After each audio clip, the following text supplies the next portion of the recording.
हाँ hello, good afternoon.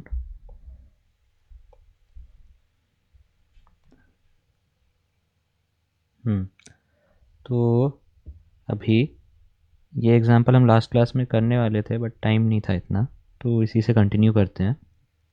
अच्छा, इससे पहले चीज़ें याद है ना, कल जो कुछ डिस्कस किया था हमने? मेनली आपको बस ये दिमाग में रखना है कि क्या क्या इंपॉर्टेंट इक्वेशंस है एसएचएम में।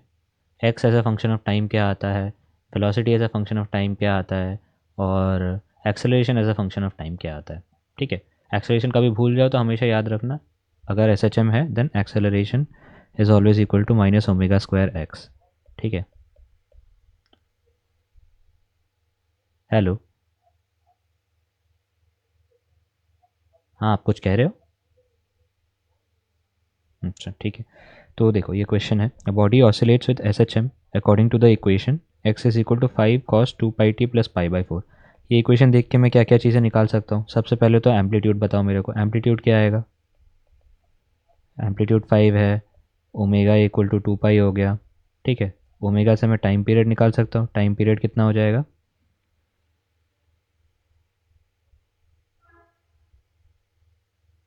हम्म हाँ, 1 हो जाएगा, क्योंकि टाइम पीरियड 2 पाई/ओमेगा होता है, तो ये 1 हो जाएगा। ठीक है, और इनिशियल जो फेज़ या फिर फेज़ कांस्टेंट जो है वो है पाई/4। ठीक है, ये सारी चीज़ें मेरे को पता है। अब यहाँ पे मेरे से क्या पूछा गया है? At t is equal to 1.5 seconds calculate the displacement speed and acceleration of the body. Displacement speed और एक्सेलरेशन ऑफ द बॉडी मतलब at the rate t is equal to 1.5 seconds पे डिस्प्लेसमेंट मेरे को निकालना है, मतलब एक्स एट 1.5। तो ये हो जाएगा 5 cos 2 pi, 1.5 is basically 3/2 plus pi. ठीक है, तो ये हो जाएगा 5 cos 3 पाई प्लस पाई/4, यानी कि 5 cos पाई प्लस पाई/4।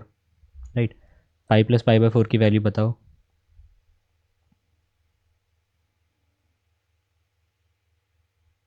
अरे मतलब कॉस की वैल्यू बताओ उतने में। ठीक है, ये तो वैसे 3 पाई प्लस पाई/4 आ रहा है, जो भी है। n पाई प्लस पाई/4 माइनस हो जाएगा ना। ठीक है, तो ये -5 इंटू 1/, मतलब इसको लिखना इस तरीके से चाहिए,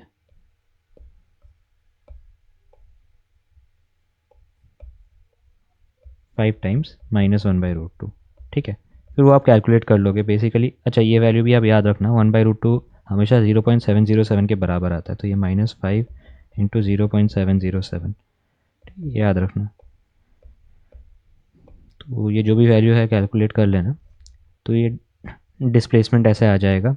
ठीक है, इसके आगे हमें स्पीड निकालना है।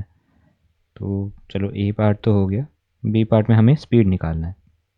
तो देखो, एक तो तरीका ये है कि आप इसको डिफ्रेंशिएट करो, इस इक्वेशन को डिफ्रेंशिएट करो, फिर वेलोसिटी का एक्सप्रेशन निकालो, फिर उसके बाद लिखो।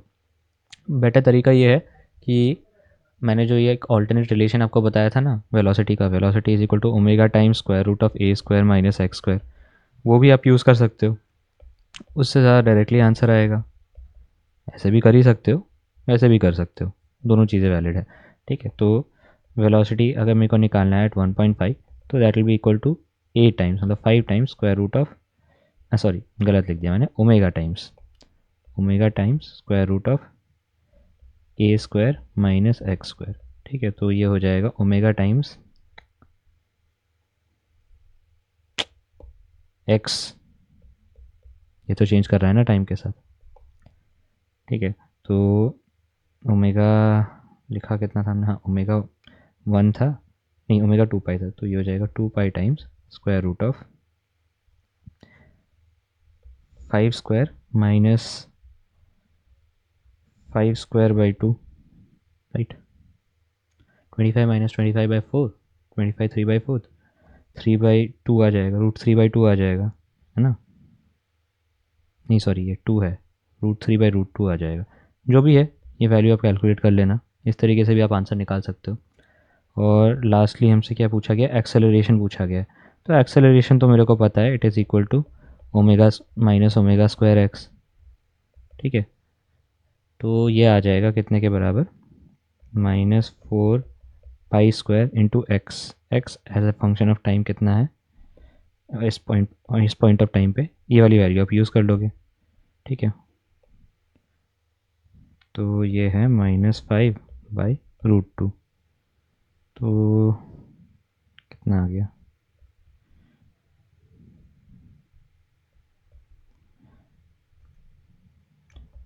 10√2 पाई स्क्वायर। ठीक है, ये आप कैलकुलेट कर लेना।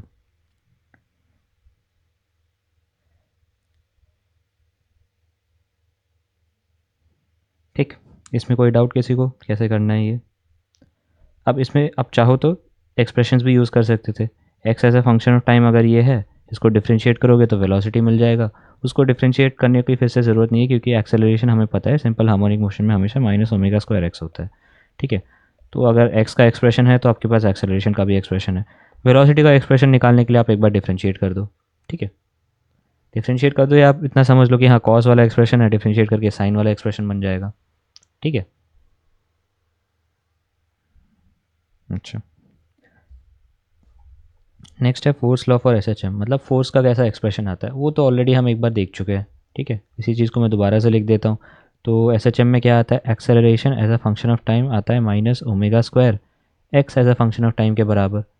और फोर्स क्या होगा, फोर्स होता है mass into acceleration as per Newton second law. तो ये हो जाएगा -m⍵² X as a function of time.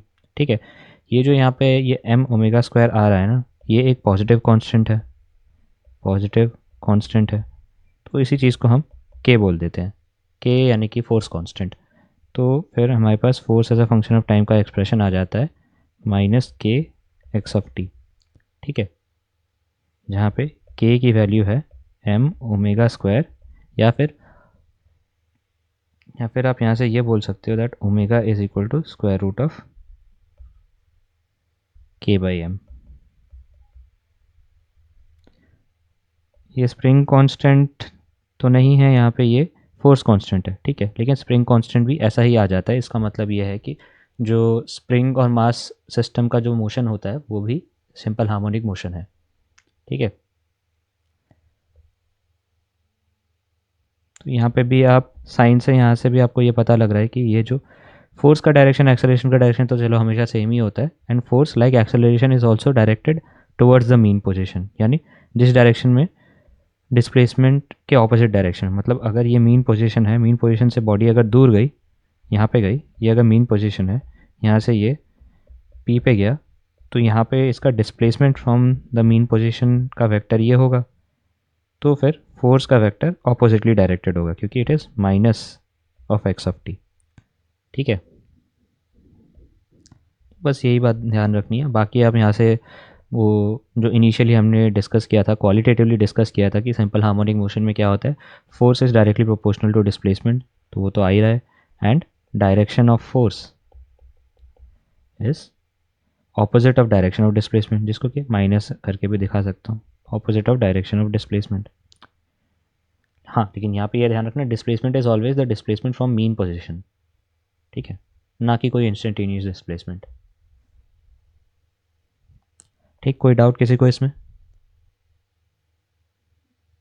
ठीक है, तो मैं इनिशियली बता ही रहा था कि जनरली एसएचएम का डेफिनेशन जो है वो ये होता है, यहाँ से स्टार्ट करके फिर एक्स का एक्सप्रेशन हम निकालते हैं। लेकिन ये जो बैकवर्ड प्रोसेस है उसमें बहुत सारा डिफरेंशियल इक्वेशन सॉल्व करने की बात आ जाती है, तो इसलिए जनरली एनसीईआरटी में यहाँ से स्टार्ट किया गया है। एक्स ऑफ टी का एक्सप्रेशन हमने लिया है, उसको फिर डिफ्रेंशिएट करते करते 2 बार डिफ्रेंशिएट करके एक्सेलरेशन निकाला, और फिर फोर्स लॉ हमने लिख दिया, force is equal to -kx। ठीक है, अब यहाँ पे एक और चीज़ ये है, एक और चीज़ हमें क्या देखती है कि फोर्स तो है वो प्रोपोर्शनल टू एक्स है, या फिर आप ये भी कह सकते हो जब फोर्स है वो एक्स के साथ लीनियरली वैरी कर रहा है।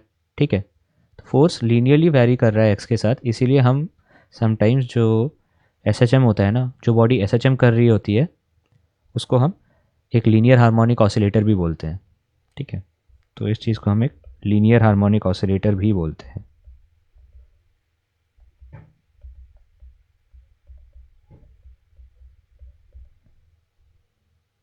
ठीक है, अब ये तो हो गया आइडियल आइडियल सिचुएशन, एक सिंपल सा आइडियल सा सिचुएशन। ठीक है। बट रियल वर्ल्ड में अगर हम चेक करें तो रियल वर्ल्ड में क्या होता है कि जब भी इस टाइप के ऑसिलेशंस होते हैं तो वहाँ पे हमें सिर्फ x⁻1 के टर्म्स नहीं मिलते हैं, x⁻2 x⁻3 के टर्म्स भी मिल जाते हैं। ठीक है, तो वहाँ पे फिर हम क्या कहते हैं कि जनरली रियल वर्ल्ड में जो ऑसिलेशंस होते हैं उधर force is not just proportional to x, force is actually a linear, it is actually a linear combination of, तो ये इसको आप ऐसे लिखो -k1 x plus -k2 x square -k3 x cube and so on. ठीक है, तो यहाँ पे x स्क्वायर x क्यूब वाले टर्म्स भी आते हैं। तो ऐसे एक ऑसिलेटर को हम नॉन लीनियर ऑसिलेटर बोलेंगे।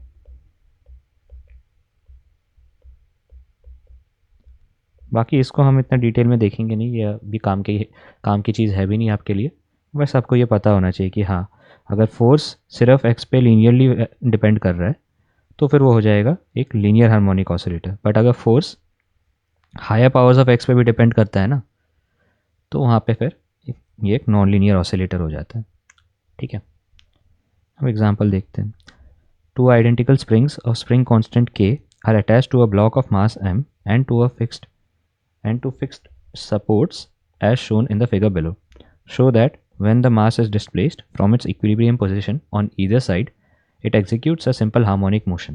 मतलब मैंने इसको किसी भी एक साइड पे अगर मैंने थोड़ा सा मूव कर दिया तो जो फाइनली हमें मोशन देखने को मिलेगा वो सिंपल हार्मोनिक मोशन होगा।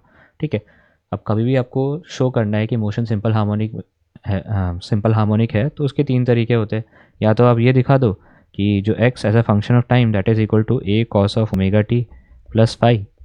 ठीक है, या तो आप ये दिखा दो, या फिर आप ये दिखा दो कि जो एक्सेलरेशन है that is equal to minus omega square x. ठीक है, या फिर आप ये दिखा दो जो फोर्स है that is equal to minus के एक्स। ठीक है, इन तीनों में से कोई भी चीज़ दिखा दो, यू वुड हैव प्रूव्ड कि SHM है। तो यहाँ पे क्योंकि फोर्सेस की बात है, फोर्सेस को चेक करना सबसे ईजी होगा हमारे लिए, तो फोर्स के टर्म्स में ही सोचते हैं। ठीक है, अगर मैंने इसको थोड़ा सा हल्का सा डिस्प्लेस किया, ये इसका मीन पोजीशन है, मीन पोजीशन के अबाउट मैंने इसको हल्का सा इधर मूव किया, एक्स डिस्टेंस मूव किया। ठीक है, तो अगर मैं इसको एक्स डिस्टेंस यहाँ पे मूव कर देता हूँ, ठीक है, तो आप सोच के देखो, एज अ पॉइंट मास अगर आप इसको एज्यूम करो तो यहाँ पे अगर ये पॉइंट मास है, इस पर फोर्सेस क्या क्या लग रही होंगी। एक तो जो राइट वाला स्प्रिंग है वो कंप्रेस हो गया है, तो वो इस पर इस डायरेक्शन में फोर्स लगाएगा, इस डायरेक्शन में फोर्स लगाएगा। ठीक, and that force will be equal to kx। ठीक है, और जो लेफ़्ट वाला स्प्रिंग है वो एक्सपैंड हो गया है, तो फिर वो अपनी तरफ खींचेगा, वो भी इसी डायरेक्शन में फोर्स लगाएगा kx के बराबर। ठीक है, ये भी इस डायरेक्शन में फोर्स लगाएगा kx के बराबर। तो इस पर नेट फोर्स कितना लग रहा है इस बॉडी पे, 2kx के बराबर।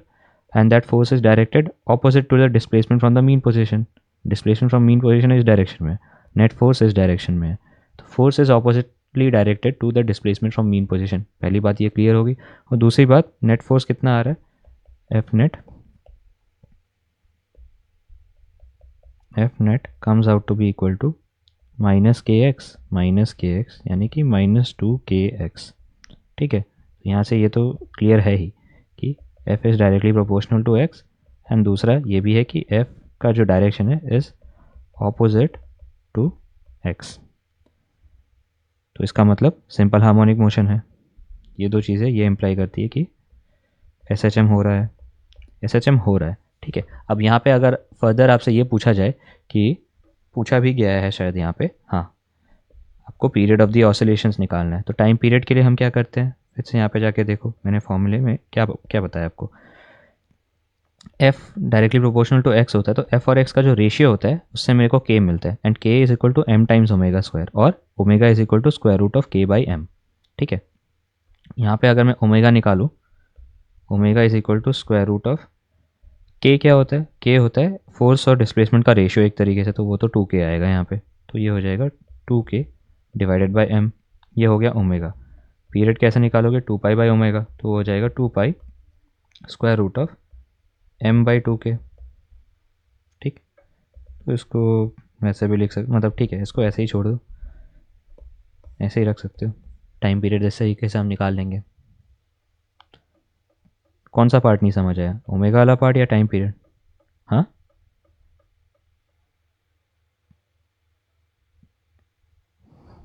क्योंकि हमने देखो ये एक्सप्रेशन था m omega square is equal to x t, ठीक है। इस पोर्शन को एफ और एक्स के प्रोपोर्शनैलिटी कांस्टेंट को हमने के बोल दिया है, ठीक है। तो के क्या है एग्जैक्टली? के है फोर्स और डिस्प्लेसमेंट का प्रोपोर्शनैलिटी कांस्टेंट, यानी एक तरीके से फोर्स और डिस्प्लेसमेंट का रेशियो है, ठीक है। तो और and that ratio is equal to m omega square. तो यहीं से फिर आप ओमेगा की वैल्यू नहीं निकाल सकते इस तरीके से, omega is equal to square root of के बाई एम, जहाँ पे के होता है, के का डेफिनेशन समझ लो, के है प्रोपोर्शनैलिटी कांस्टेंट, फोर्स और डिस्प्लेसमेंट का प्रोपोर्शनैलिटी कांस्टेंट, ठीक है। ओमेगा हमेशा इसके बराबर होगा, बट के की वैल्यू होगी फोर्स और डिस्प्लेसमेंट का रेशियो, उनके एम्पलीट्यूड्स का रेशियो, एक तरीके से दोनों ही टाइम के साथ वैरी कर रही है तो उनके एम्पलीट्यूड्स का रेशियो हो जाएगा, ठीक है। तो यहाँ पे आप खुद ही देख लो, एफ नेट अगर माइनस टू के एक्स है तो फोर्स और डिस्प्लेसमेंट का जो रेशियो है वो टू के आएगा, है ना, टू के आएगा। तो यहाँ पे फिर omega is equal to square root of के बाई एम यूज़ करते हैं, यहाँ पे के की वैल्यू टू के होगी, ठीक है। और फिर टाइम पीरियड तो हम टू पाई बाई ओमेगा से निकाल ही सकते हैं, ठीक है। ठीक, अच्छा, नेक्स्ट है एनर्जी इन एसएचएम, ठीक है।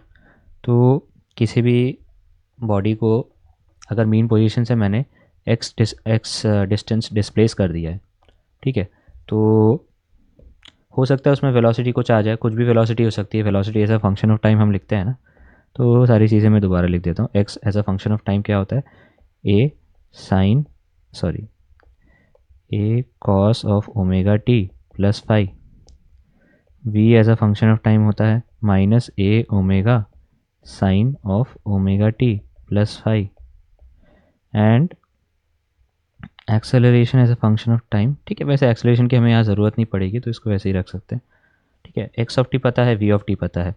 अब देखो जो काइनेटिक एनर्जी होती है एक बॉडी की, वो होता है हाफ एम वी स्क्वायर, तो वो अगर यहाँ पे निकालोगे वो आ जाएगा half m a square omega square sine square omega T plus phi के बराबर, है ना। अब कौन सा पार्ट आया कैसे, ये कैसे लिखा मैंने, एक्स को डिफ्रेंशिएट करो,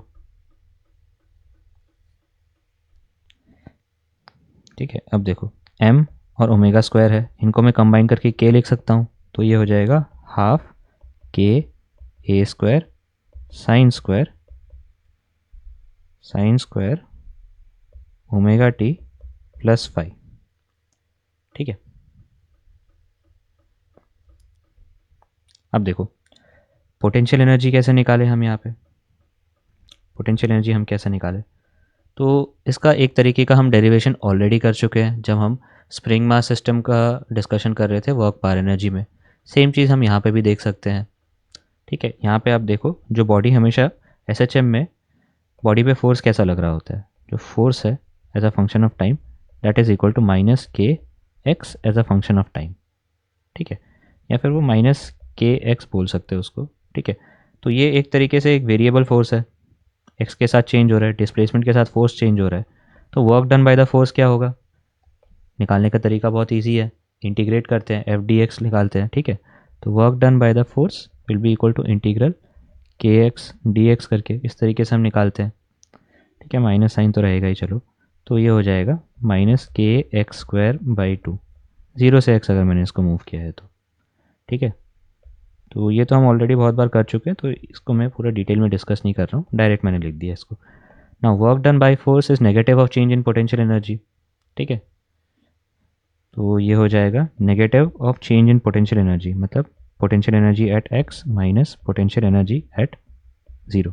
अगर मैं ये potential energy at zero displacement को एज ज़ीरो डिफाइन कर दूँ तो फिर यहाँ से मेरे पास आ जाएगा that potential energy at any displacement x is equal to half के एक्स स्क्वायर, ठीक है।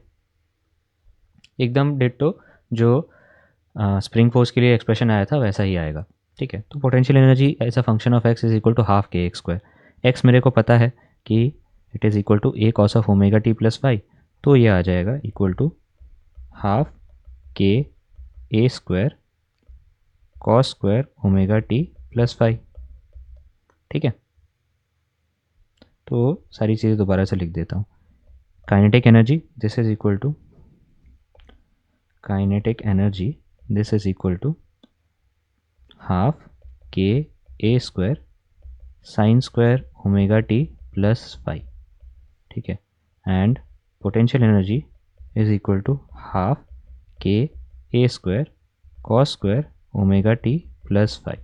ठीक है, तो ये देखते से ही आपको पता लग रहा है कि हाँ ये भी साइनोसॉइडली वैरी कर रहा है टाइम के साथ, ये भी साइनोसॉइडली वैरी कर रहा है टाइम के साथ। ठीक है, जब काइनेटिक एनर्जी मैक्सिमम है, मैक्सिमम कब होगी काइनेटिक एनर्जी? जब ये वाला टर्म 1 के बराबर हो जाए।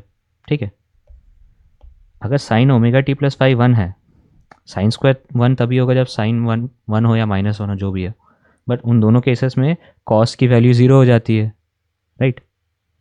तो जब यहीं से आपको पता लग रहा है कि काइनेटिक एनर्जी मैक्सिमम तब होगा जब पोटेंशियल एनर्जी मिनिमम होगा, क्योंकि अगर साइन 1 हो गया प्लस और -1 हो गया तो फिर कॉस 0 हो जाएगा। ठीक इसी तरह पोटेंशियल एनर्जी जब कब मैक्सिमम होगी? जब कॉस होगा प्लस माइनस 1 के बराबर, बट जब कॉस प्लस माइनस 1 के बराबर होता है तो साइन हो जाता है 0। तो पोटेंशियल एनर्जी जब मैक्सिमम है तब काइनेटिक एनर्जी मिनिमम है। और फर्दर कॉस अगर +-1 हो रहा है तो इसका मतलब डिस्प्लेसमेंट में भी तो कॉस वाला टर्म आता है ना, displacement is equal to A cos of omega T plus five. तो कॉस अगर +-1 है तो फिर डिस्प्लेसमेंट आपका +-a है, मतलब एम्पलीट्यूड के बराबर, मतलब कि मैक्सिमम है डिस्प्लेसमेंट। ठीक है, तो पोटेंशियल एनर्जी मैक्सिमम कब होता है? जब मैक्सिमम डिस्प्लेसमेंट हमें देखने को मिलता है फ्रॉम द मीन पोजीशन। ठीक है, इसमें किसी को कोई डाउट?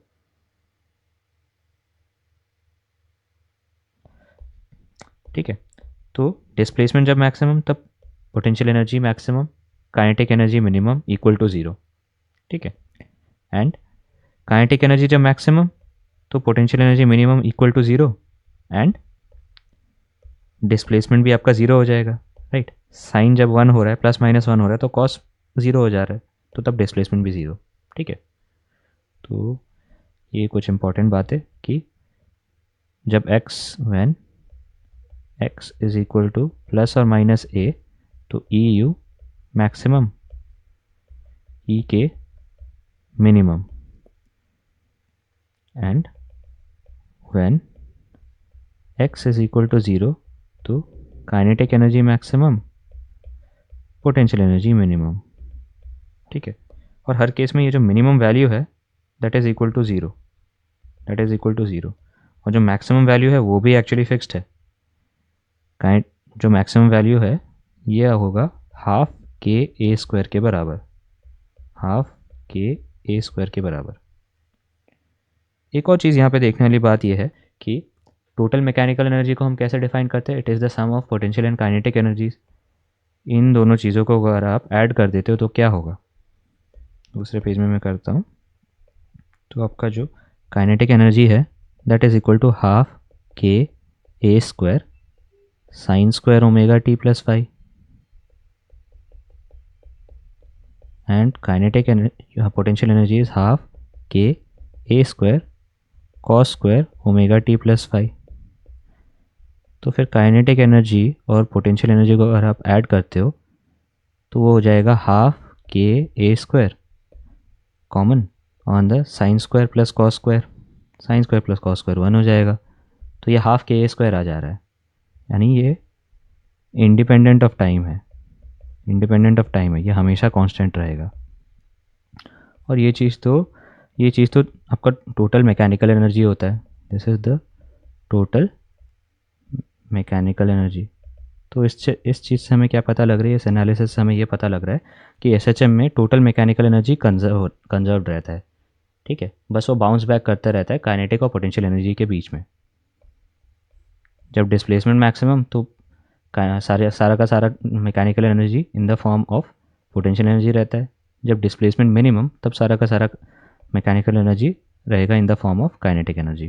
ठीक है, और यहाँ पे आप एक और चीज़ ये भी देख लो कि दोनों में स्क्वायर्स आ रहे हैं, ठीक है, चलो काइनेटिक एनर्जी तो हमेशा ही पॉजिटिव होता है, ये हमें पता ही है, बट यहाँ पे पोटेंशियल एनर्जी भी हमेशा पॉजिटिव आता है, greater than equal to zero होगा।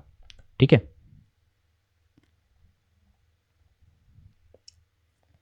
के नेगेटिव नहीं होता, के इज़ अ पॉजिटिव कांस्टेंट। क्यों होगा positive constant? K is equal to m omega square, mass negative हो नहीं सकता, और ओमेगा स्क्वायर स्क्वायर है, स्क्वायर है तो नेगेटिव होगा नहीं।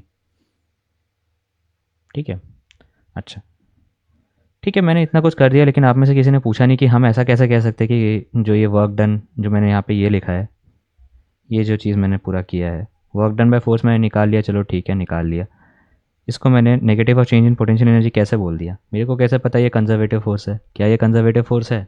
कंजर्वेटिव फोर्स होगा तभी तो उस फोर्स के साथ मैं एक पोटेंशियल एनर्जी अटैच कर सकता हूँ। स्प्रिंग रहता है, लेकिन यहाँ पे मैं स्प्रिंग की बात नहीं कर रहा हूँ ना, मैं सारे एसएचएम की बात कर रहा हूँ। ठीक है, तो पहले आपको ये आपको खुद को कन्विंस करना पड़ेगा ना कि यहाँ ये एक कंजर्वेटिव फोर्स ही है, मतलब एसएचएम में लगने वाले सारे फोर्सेस कंजर्वेटिव ही होते हैं। क्यों होता है वो आप डेफिनेशन पे जाना। कंजर्वेटिव फोर्स का डेफिनेशन क्या था कि अगर मैं एफ को minus D you by D x के फॉर्म में लिख सकूँ तो फिर वो कंजर्वेटिव होता है, या फिर work done by the force in a close loop अगर जीरो हो तो वो कंजर्वेटिव होता है। उनमें से कोई सा भी आप डेफिनेशन लगाओगे तो देखोगे कि ये जो फोर्स आ रहा है ये एक कंजर्वेटिव फोर्स ही है। ठीक है, इसलिए मैं इसके साथ एक पोटेंशियल एनर्जी अटैच कर सकता हूँ, एक पोटेंशियल एनर्जी अटैच कर सकता हूँ। ठीक है,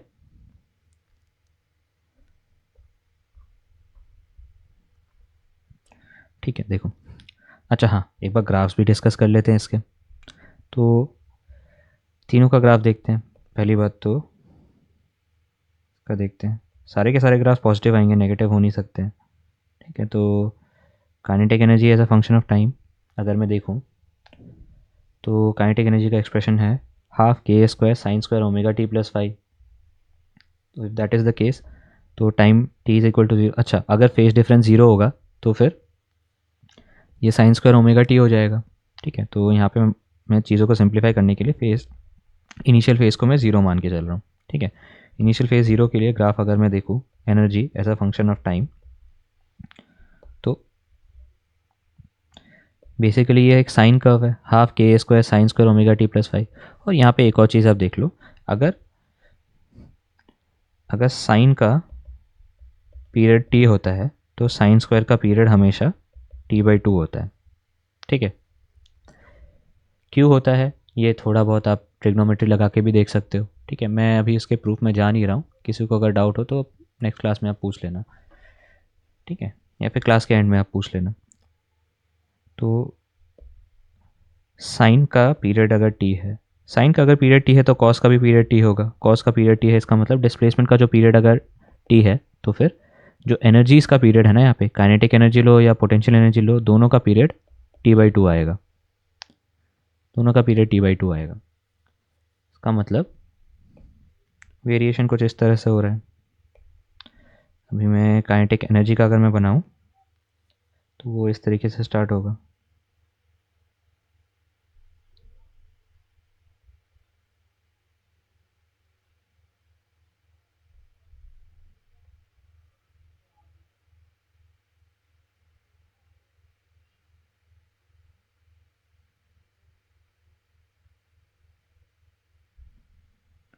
ठीक है, ठीक ठाक बनाया ना?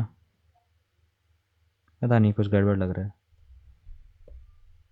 चार बक्से, यहाँ पे भी चार बक्से हैं, यहाँ पे भी चार बक्से। ठीक है, इस तरीके से कुछ वेरी करेगा।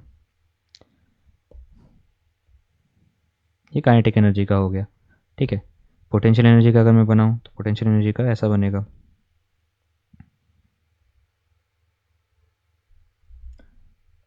हाँ, शिफ्ट करके भी आप बना सकते हो, बट सॉरी,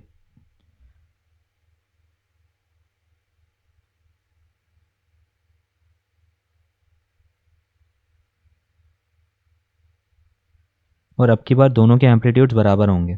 ठीक है, दोनों के एम्पलीट्यूड बराबर है, मतलब maximum value minimum value same होगी।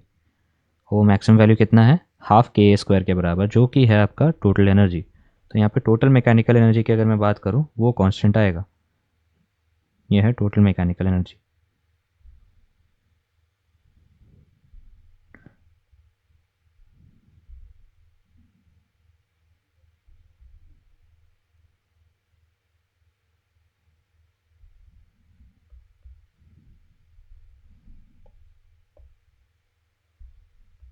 ये है टोटल मैकेनिकल एनर्जी, ये है kinetic energy and this is potential energy. ठीक है, और ये जो पर्टिकुलर वैल्यू है दिस इज़ हाफ के ए स्क्वायर।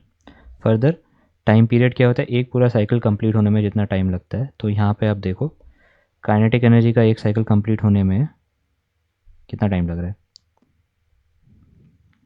ग्राफ ही गलत बना दिया मैंने, बट ठीक है। पोटेंशियल एनर्जी का देखते हैं, तो ये यहाँ से नीचे गया, फिर उसके बाद ऊपर आया, फिर ये अपने ओरिजिनल पोजीशन पे। ठीक है, तो ये हो गया एक टाइम पीरियड। या फिर आप कहीं से भी स्टार्ट करके देख सकते हो, यहाँ से देख लो, यहाँ से लेके यहाँ तक में जितना टाइम लग रहा है that is equal to one time period, and in this case this will be equal to half of the time period of SHM। ठीक है, ये हो जाएगा T/2, जहाँ पे T is equal to period of SHM। ठीक है, ठीक है, चलो ये तो टाइम के साथ वेरिएशन है। डिस्प्लेसमेंट के साथ कैसा वेरिएशन है, तो डिस्प्लेसमेंट के साथ मेरे को पता है जैसे जैसे डिस्प्लेसमेंट बढ़ता है वैसे वैसे काइनेटिक एनर्जी बढ़ेगी, नहीं सॉरी, जैसे जैसे डिस्प्लेसमेंट बढ़ता है वैसे वैसे काइनेटिक एनर्जी घटेगी। काइनेटिक एनर्जी मैक्सिमम कब है, जब डिस्प्लेसमेंट ज़ीरो है। ठीक है, तो अगर मैं डिस्प्लेसमेंट के साथ ग्राफ बनाऊँ तो वो कुछ ऐसा दिखेगा, देखो इस, मैं बता दे रहा हूँ कैसा आएगा। ठीक है, मैक्सिमम डिस्प्लेसमेंट वाले पॉइंट्स अगर मैं मार्क कर दूँ,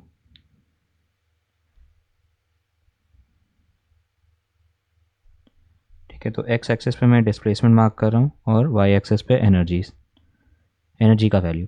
ठीक, तो ये हो गया प्लस ए और ये वाला पॉइंट है माइनस ए, ये है ज़ीरो डिस्प्लेसमेंट। तो जब डिस्प्लेसमेंट मिनिमम है तब काइनेटिक एनर्जी मैक्सिमम है, तो काइनेटिक एनर्जी यहाँ से स्टार्ट करेगा। लेट्स से यही वाली वैल्यू हाफ के ए स्क्वायर के बराबर है। ठीक है, और जब मिनिमम काइनेटिक एनर्जी मिनिमम कब है, जब एक्स मैक्सिमम है, तो यहाँ पे वो एंड करेगा। तो इसका ग्राफ कुछ इस टाइप का आएगा। ठीक है, ये हो गया काइनेटिक एनर्जी का। पोटेंशियल एनर्जी के लिए x is equal to zero पे मिनिमम है पोटेंशियल एनर्जी। ठीक है, एंड मैक्सिमम है जब x is equal to plus है या माइनस है, मैक्सिमम डिस्प्लेसमेंट पे पोटेंशियल एनर्जी मैक्सिमम। ठीक है, तो पोटेंशियल एनर्जी इस तरीके से वेरी करेगा, कुछ इस तरीके से वेरी करेगा। ठीक, और टोटल एनर्जी अगर देखो, total energy is always constant, तो वो ऐसा रहेगा। ठीक है, तो ये ग्राफ क्लियर है सबको। ठीक है, आगे देखते हैं। ये एग्जांपल हमें दे रखा है दैट, हाँ देख लो आप,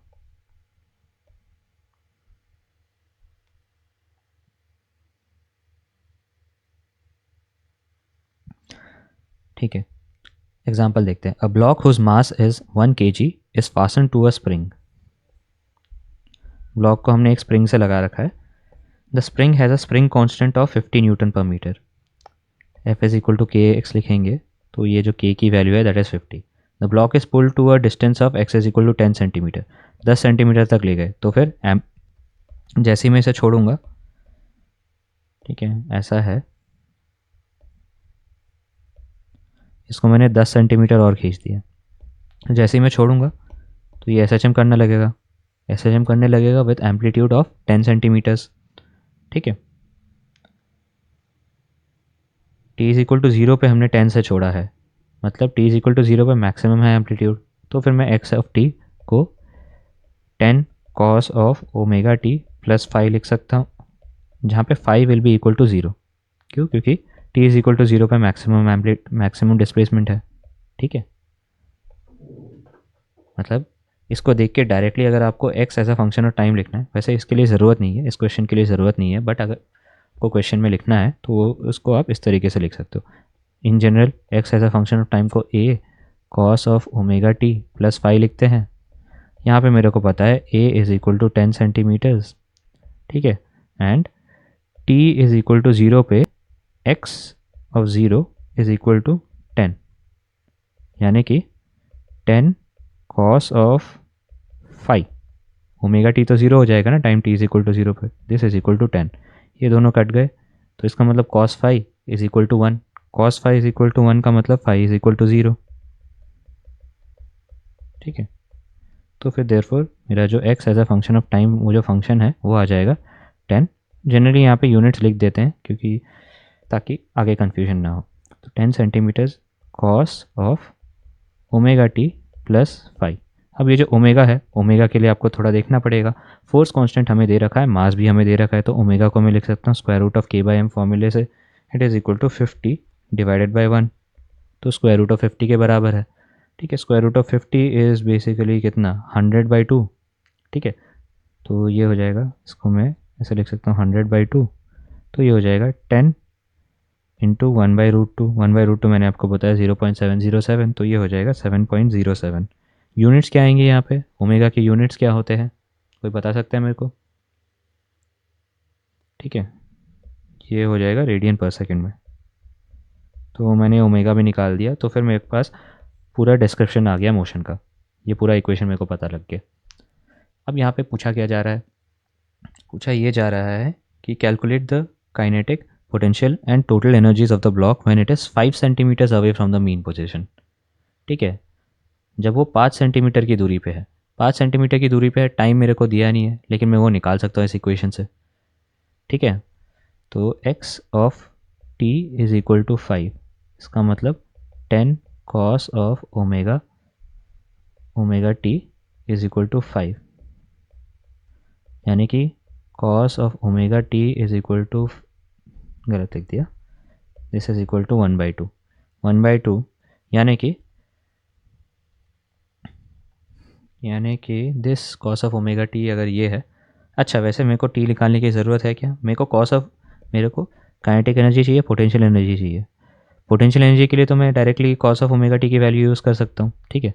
काइनेटिक एनर्जी के लिए मेरे को साइन ऑफ ओमेगा टी की वैल्यू चाहिए, ठीक है। तो साइन ऑफ ओमेगा टी की वैल्यू और उसका स्क्वायर चाहिए एक्चुअली, ठीक है। तो यहाँ से मैं देखो कॉस स्क्वायर ओमेगा टी लिख सकता हूँ, this is equal to 1/4 which implies sine square omega t, this is also equal to 1/4, sorry क्या लिख दिया मैंने 1 माइनस 1/4, तो ये हो जाएगा 3/4। कॉस स्क्वायर ओमेगा टी से मैं पोटेंशियल एनर्जी लिख सकता हूँ, it is equal to half के ए square cos square omega T, और इससे मैं साइन स्क्वायर ओमेगा टी से मैं काइनेटिक एनर्जी लिख सकता हूँ विच इज़ हाफ के ए square sine square omega T, ठीक है। और टोटल एनर्जी के लिए तो मेरे को इतना कुछ करने की ज़रूरत भी नहीं थी, टोटल एनर्जी तो हमेशा कांस्टेंट रहता है, वो मेरे को पता ही है, वो तो मैं डायरेक्टली हाफ के ए स्क्वायर के बराबर लिख सकता था, ठीक है। Total energy is equal to half के ए स्क्वायर ऑलवेज। अब यहाँ पे अगर वेरीफाई करना है तो ये निकाल लो, ये निकाल लो, उन दोनों का सम दिखा दो कि ई टी के बराबर है, ठीक है। ठीक, तो नेक्स्ट हम देखेंगे कुछ पर्टिकुलर सिस्टम्स देखेंगे जो कि एसएचएम करते हैं। नोटेबली दो ही सिस्टम देखने हैं हमें, सिलेबस में दो ही है, एक है oscillations due to a spring और एक है सिंपल पेंडुलम। हाँ, इसका मतलब ये नहीं कि क्वेश्चंस में आपको कोई और ऐसा अलग से सिचुएशन बना के नहीं मतलब कोई और ऐसा सिचुएशन नहीं दिया जा सकता जो कि मतलब एसएचएम कर रहा है, जैसे कि ऐसे और भी एग्जांपल्स होते हैं। एक आपने ऑलरेडी ग्रेविटेशन वाले चैप्टर में देखा होगा कि ग्रेविटेशन में एक ये बहुत कॉमन सा एग्जांपल है कि अर्थ में मैंने अगर एक ऐसा बड़ा सा टनल बना दिया थ्रू एंड थ्रू, ठीक है, और यहाँ पे मैंने एक बॉल ड्रॉप किया, तो उसका मोशन कैसा होगा, क्या उसका मोशन एसएचएम जैसा होगा, होगा तो प्रूव करो। तो ये क्वेश्चंस भी आपको करने आनी चाहिए। कैसे करोगे, बेसिकली बस बॉल पे आप नेट फोर्स निकाल दो at any distance from the centre, ठीक है। तो gravity at a depth d, अगर ये डिस्टेंस एक्स है तो डेप्थ हो जाएगा r minus x, depth r minus x में ग्रेविटी कितना होता है वो आप निकाल सकते हो, है ना, कितना होता है G dash is equal to G into 1 - d/r, ठीक है। जी डैश से आप एम जी डैश निकाल लोगे, उससे आप फोर्स आ जाएगा, फिर आप ये चीज़ों को सिंप्लीफाई करके ये दिखा देना, हाँ बिल्कुल पूछ सकते हैं, ठीक है। ये तो बहुत ही बेसिक सा एप्लीकेशन है ना, आपको ये चीज़ें आनी चाहिए। एसएचएम पे मेन क्वेश्चंस ऐसे ही बनते हैं कि दिखाओ, एक आपको हाइपोथेटिकल सिचुएशन दे दिया जाएगा, बॉडी पे कुछ फोर्सेस लग रही होंगी और फिर आपको पूछा जाएगा कि आप प्रूव करो कि इसका जो मोशन होगा वो एसएचएम है। कभी भी आपको एसएचएम प्रूव करना है तो मैंने आपको ऑलरेडी बता दिया, तीन तरीके से आप दिखा सकते हो, या तो दिखाओ that x as a function of time is equal to A cos of omega T plus five. Generally ये तरीका सबसे ज़्यादा डिफिकल्ट होता है, तो इसलिए हम इस तरीके से नहीं करते। जनरली हम हमेशा क्या प्रेफर करते हैं, या तो दिखा दो acceleration is equal to minus omega square x, या फिर force is equal to minus के एक्स। ठीक है, अब के ओमेगा स्क्वायर इन सबको देख के कंफ्यूज नहीं होना है, आपको बस इतना दिखाना है कि acceleration is equal to some minus some positive constant times displacement, या फिर force is equal to minus some positive constant times displacement. इन दोनों में से कोई सा भी अगर आपने दिखा दिया तो बस आपका प्रूव हो गया कि जो मोशन है वो SHM है। फिर इसमें आगे ये पूछ लिया जाएगा कि पीरियड क्या होगा। तो पीरियड के लिए तो आपको पता है, ये जो पॉजिटिव कांस्टेंट है इसकी वैल्यू k है, इससे मैं पीरियड निकाल सकता हूँ 2 pi square root of m/k से। ठीक है, हेलो,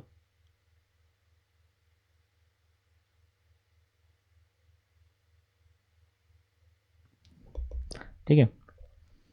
तो अब दो पर्टिकुलर एग्जांपल्स हम देखेंगे जो कि सबसे ज़्यादा कॉमन एग्जांपल्स है। एक है oscillations due to a spring block system, और दूसरा होगा सिंपल पेंडुलम।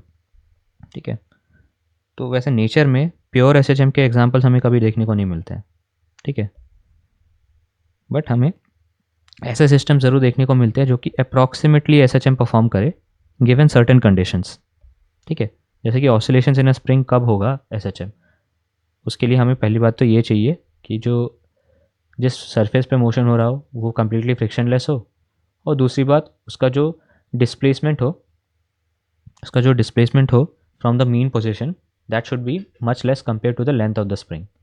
मतलब अगर मैंने x यूनिट्स उसको डिस्प्लेस किया है और जो स्ट्रिंग है उसका लेंथ l है, तो x should be much less than l। ठीक है, हाँ बताओ।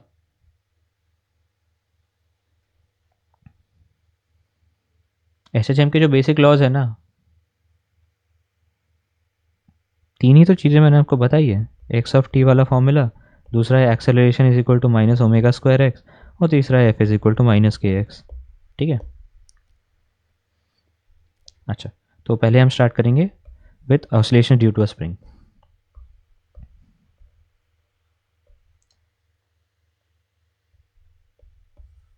ठीक है, इसको देखते हैं। यहाँ पे पहली बात तो सिस्टम कैसा होगा, एक स्प्रिंग है हमारे पास और एक ब्लॉक उससे कनेक्टेड है, एंड ये जो पूरा सिस्टम है, ये जो सरफेस है, दिस इज़ कम्प्लीटली फ्रिक्शनलेस, एक फ्रिक्शनलेस सरफेस है। ठीक है, तो अब इस सिचुएशन में अगर मैंने ब्लॉक को थोड़ा सा डिस्प्लेस किया, x यूनिट्स डिस्प्लेस किया किसी भी डायरेक्शन में, तो इस पर एक रिस्टोरिंग फोर्स लगता है माइनस के एक्स के बराबर। ये मेरे को पता है, ये हुक्स लॉ होता है।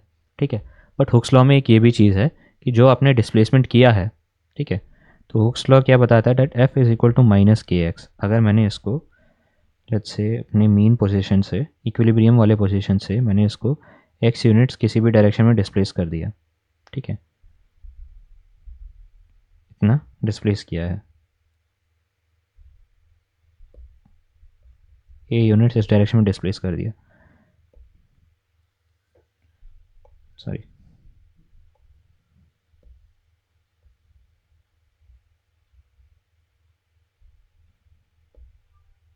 ये वाला डिस्टेंस a है। ठीक है, ये इक्विलिब्रियम पोजीशन था, यहाँ से मैंने a यूनिट्स डिस्प्लेस कर दिया, तो अब ये SHM करने लगेगा। ठीक है, बट यहाँ पे कुछ पर्टिकुलर कंडीशन है। पहली बात तो मेरे को सरफेस चाहिए बिल्कुल फ्रिक्शनलेस, और दूसरी बात मेरे को ये भी चाहिए कि जो मैं डिस्प्लेसमेंट दे रहा हूँ ना इस ब्लॉक को, तो ये जो a है that should be very small compare to the length of the spring. क्यों? क्योंकि वो हुक्स लॉ का ही कंडीशन है।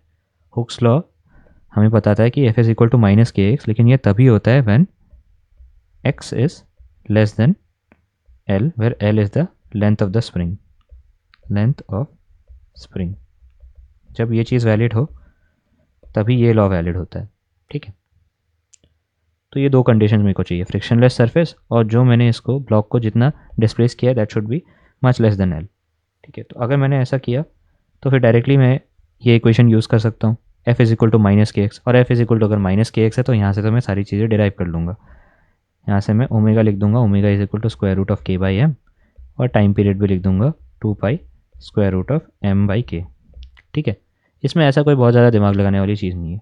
अब यहाँ पे फर्दर आप देखो, स्प्रिंग स्टिफ होता है और सॉफ्ट होता है। स्टिफ कब होता है? जब के की वैल्यू ज़्यादा होती है, ठीक है। तो अगर स्प्रिंग स्टिफ है तो इसका मतलब के ज़्यादा है, के ज़्यादा है तो इसका मतलब स्टिफ स्प्रिंग के लिए ऑसिलेशंस ज़्यादा फ्रीक्वेंट होंगी, फ्रीक्वेंसी ऑफ ऑसिलेशन ज़्यादा होंगी, ठीक है। दिस वुड इम्प्लाई ओमेगा ज़्यादा होगा। सिमिलरली अगर जो मास हम यहाँ पे यूज़ कर रहे हैं वो मास अगर बहुत कम है तो मास कम होने से भी ओमेगा बढ़ेगा, ठीक है। तो लार्ज ऑसिलेशन फ्रीक्वेंसी हम कैसे क्रिएट कर सकते हैं, अगर हमने बहुत छोटा मास यूज़ किया है और जो स्प्रिंग है वो बहुत ही स्टिफ स्प्रिंग यूज़ किया है। स्टिफ स्प्रिंग अगर यूज़ करते हैं तो जो स्प्रिंग कांस्टेंट की वैल्यू है ना वो बहुत हाई आ जाती है, ठीक है। अब यहाँ पे ध्यान देना, ये जो के है ना, अगर मैं स्प्रिंग की बात करूँ तो ये के तो अपना स्प्रिंग कांस्टेंट हो जाता है, ठीक है। अदरवाइज कोई इन जनरल एस की बात हो रही हो तो f is equal to minus के एक्स अगर दे रखा है ना, उसमें आप के को स्प्रिंग कांस्टेंट मत बोलना, उसको आप फोर्स कांस्टेंट ही बोलोगे, ठीक है। हाँ, ये चीज़ ध्यान रखना, displacement should be small compare to the length of the string. Hooke's law holds good for displacements small in comparison to the length of the spring, ठीक है। तो ये तो एक बहुत मतलब ये तो ऑलरेडी हम काफ़ी स्टडी कर चुके हैं, तो इसमें आई डोंट थिंक किसी को डाउट होना चाहिए, ठीक है। इसका एक एग्जांपल भी देख लेते हैं।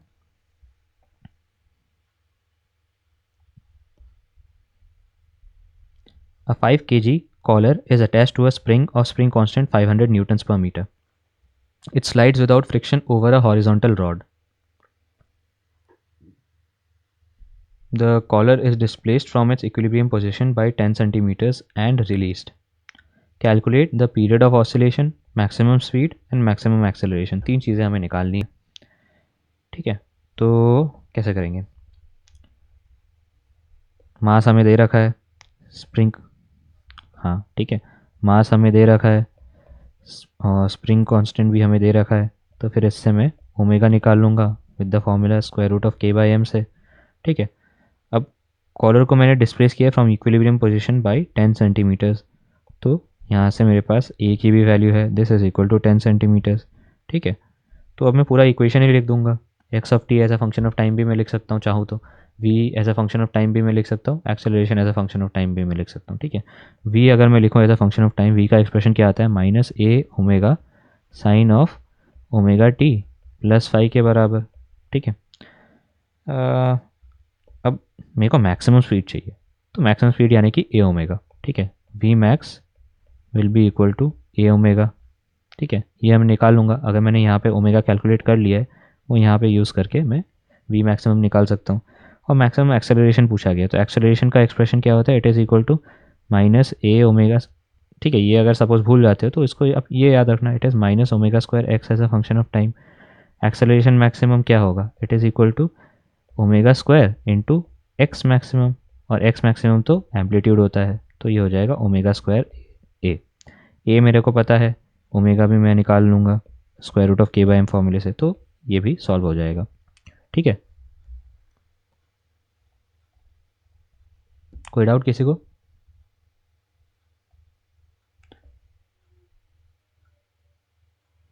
हाँ, टाइम पीरियड आपको अलग से वो याद रखने की ज़रूरत नहीं है formula, time period is simply 2 pi by omega.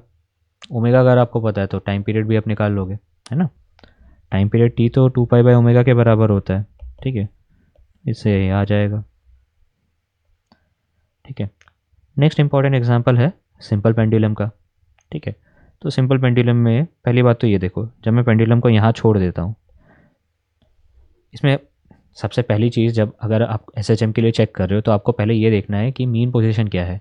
Mean position वो वाला पोजीशन है जहाँ पे नेट फोर्स ज़ीरो हो या इक्विलिब्रियम वाला पोजीशन हो, and more than equilibrium stable equilibrium वाला पोजीशन होना चाहिए, ठीक है। क्योंकि इक्विलिब्रियम तो कई तरीके से हो सकता है, अनस्टेबल इक्विलिब्रियम अगर होता है किसी ऑब्जेक्ट का किसी पॉइंट पे, तो उसका मतलब ये होता है कि उस ऑब्जेक्ट को उस पॉइंट से अगर मैंने थोड़ा सा मूव कर दिया तो वो वहाँ से निकल जाएगा और कभी वापस नहीं आएगा। स्टेबल इक्विलिब्रियम में क्या होता है, किसी एक पॉइंट पे अगर वो ऑब्जेक्ट रुका हुआ है, उस पर नेट फोर्स ज़ीरो है, और अगर मैंने उसको वहाँ से थोड़ा सा मूव किया तो वो हर बार वापस आएगा उसी पोजीशन पे, वो होता है स्टेबल इक्विलिब्रियम, ठीक है। एसएचएम के लिए मीन पोजीशन वो पोजीशन होता है जहाँ पे नेट फोर्स ज़ीरो हो, नेट फोर्स ज़ीरो होने से इक्विलिब्रियम हो गया, एंड फर्दर वो इक्विलिब्रियम एक स्टेबल इक्विलिब्रियम होना चाहिए, यानी कि मैंने वहाँ से अगर इसको थोड़ा सा मूव किया तो हमेशा इसकी टेंडेंसी होगी वापस आने की, ठीक है। अब पहले तो इक्विलिब्रियम पोजीशन हम आइडेंटिफाई कैसे करेंगे, तो देखो ये जब यहाँ पे होगा तो टेंशन होगा इस डायरेक्शन में, एम होगा इस डायरेक्शन में, ठीक है। अगर मैंने इसको यहीं पे छोड़ दिया तो इस पर ये मूव तो नहीं कर रहा होगा, ठीक है। अगर ये मूव नहीं करेगा तो फिर इस पर नेट फोर्स, इसका मतलब ज़ीरो है, तो यही इसका मीन पोजीशन हो गया, ठीक है। ये इसका मीन पोजीशन हो गया। अब मान लो मैंने इसके मीन पोजीशन से थीटा एंगल से थोड़ा सा इसको मूव कर दिया, ठीक है। इसको थोड़ा सा थीटा एंगल मैंने इसको मूव कर दिया, ठीक है। तो जैसे ही मूव करूँगा क्या होगा, मूव करके अगर मैं छोड़ दूंगा तो ये वापस आएगा, फिर इधर जाएगा, फिर वापस आएगा, फिर इधर जाएगा, फिर ऐसे ऐसे ही मूव करता रहेगा, ठीक है। इसका वन ऑसिलेशन कब होगा, जब ये यहाँ से मैंने इसको मूव किया, अच्छा ठीक है, अगर मोशन यहाँ से नहीं स्टार्ट हो रहा है, अगर मोशन यहाँ से स्टार्ट हो रहा है, मान लो मैंने इसको ऐसे पिक किया और यहाँ तक ले गया और फिर यहाँ पे मैंने रिलीज़ किया इसको, इस पोजीशन से अगर मैं रिलीज़ करता हूँ तो इसका वन साइकिल कंप्लीट कब होगा, जब ये वापस से इसी पोजीशन पे आएगा, ठीक है। तो ये इधर गया, फिर इधर गया, फिर वापस आया, फिर इधर आया, ये हो जाएगा इसका वन ऑसिलेशन, ठीक है। तो अब ये तो इन जनरल किसी भी पेंडुलम के लिए ट्रू है। सिंपल पेंडुलम क्या होता है, सिंपल पेंडुलम का एक पर्टिकुलर डेफिनेशन होता है। Simple pendulum is a small mass tied to a flexible string of negligible mass which is again fixed to a rigid support, ठीक है। Small mass tied to a flexible, मतलब flexible होना चाहिए but it should not be extensible, ठीक है। Inextensible flexible massless string को flexible होना चाहिए, इनएक्सटेंसिबल होना चाहिए और मासलेस होना चाहिए, ठीक है। एंड फर्दर ये जो बॉब है ये इसका खुद का मास भी कम ही होना चाहिए, ठीक है। तो when we have a bob of small mass m tied to a flexible inextensible massless string which is again tied to a rigid support, then इस अरेंजमेंट को हम एक सिंपल पेंडुलम बोलते हैं, ठीक है। अब सिंपल पेंडुलम में क्या होता है कि अगर मैंने इसको थोड़ा सा पिटअप कर दिया, थीटा एंगल से पिटअप कर दिया, तो फिर ये ऑसिलेशंस करने लगता है, ठीक है। And these oscillations will constitute a simple harmonic motion if the displacement is small, ठीक है। तो अब हम ये प्रूव करेंगे कि हाँ एक्चुअल में होता है। कैसे होता है उसको अब देखो। उसके लिए पहले तो सबसे पहले आपको फोर्सेस पे कॉन्सेंट्रेट करना है। मीन पोजीशन हमने ऑलरेडी डिटर्मिन कर दिया, ये वाला पोजीशन है। बाकी पोजीशंस पे क्या हो रहा है, बाकी पोजीशंस पे इस डायरेक्शन में एक टेंशन फोर्स होगा, टेंशन फोर्स है, एंड नीचे वाले डायरेक्शन में एम है। हाँ हाँ बोलो।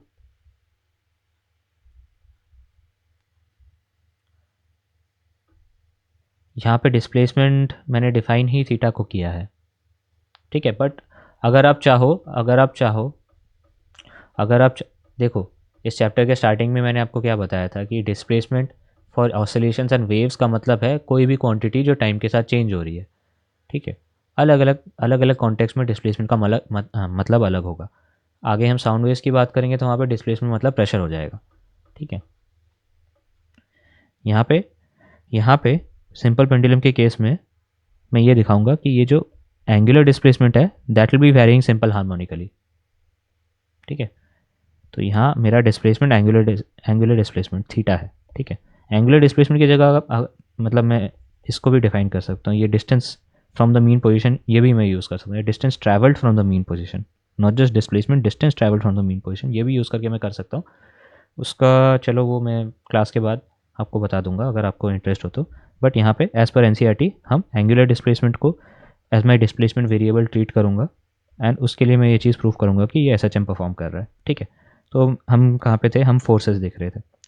ये टेंशन फोर्स इस डायरेक्शन में, mg फोर्स इस डायरेक्शन में जो उसका वेट है, ठीक है, mg इस डायरेक्शन में, ठीक। अब आप देखो ये अगर थीटा है तो फिर ये एंगल भी थीटा है, तो mg का जो कंपोनेंट है इस डायरेक्शन में वो mg cos थीटा हो जाएगा, ठीक है।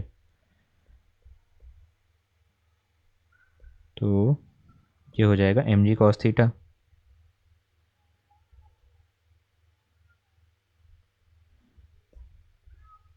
ये है mg cos ऑफ थीटा। कुछ और कलर यूज़ कर लेते हैं,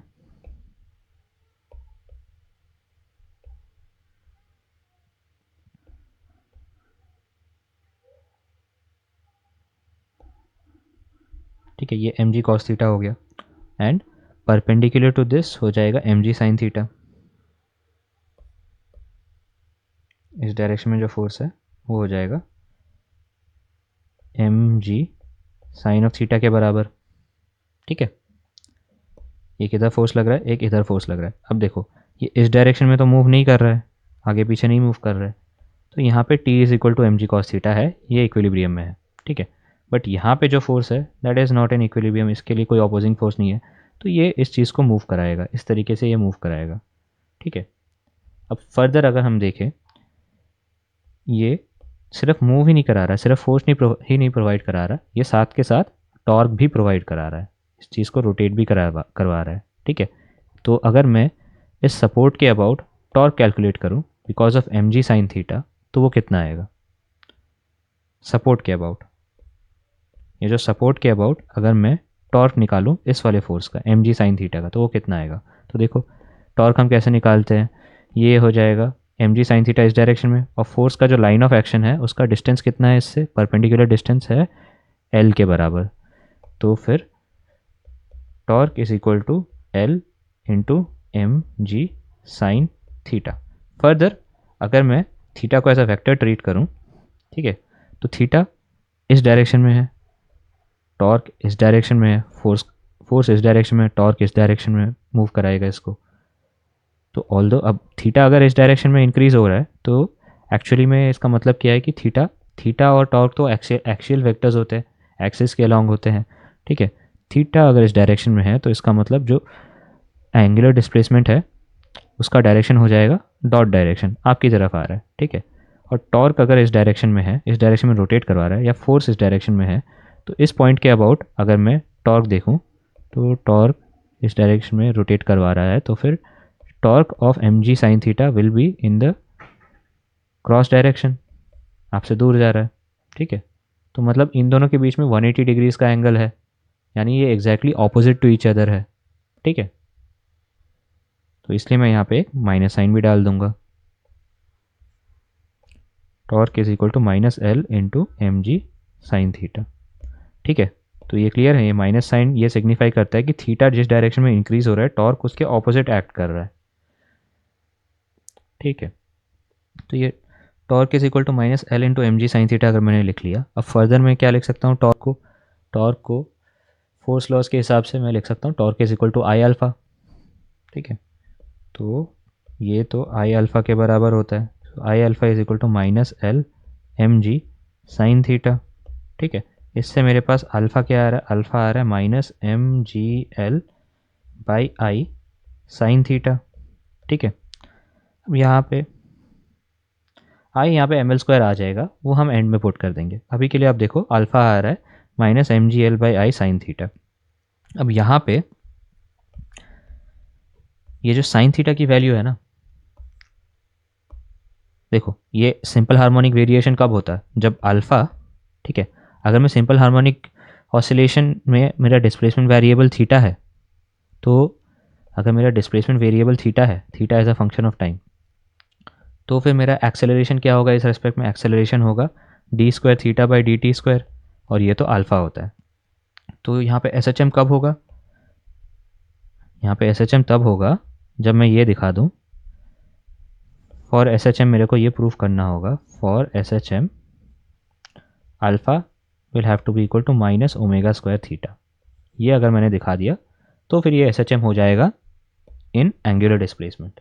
ठीक है, अब अल्फ़ा को इस, ठीक है, ये अल्फ़ा ही होगा, अल्फ़ा की जगह ए नहीं होगा। क्यों नहीं होगा, क्योंकि मैं थीटा को as a displacement variable treat कर रहा हूँ, तो जिस चीज़ को मैं as a displacement variable treat कर रहा हूँ उसका second derivative has to be proportional to that same variable.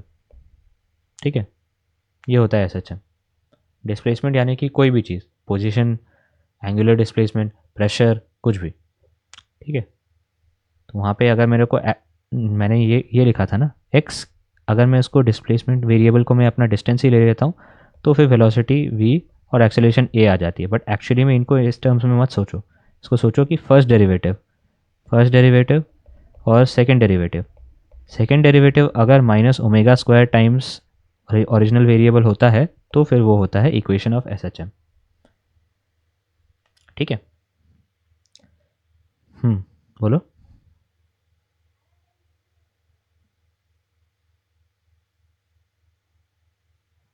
समझा नहीं, आपका क्वेश्चन क्या है?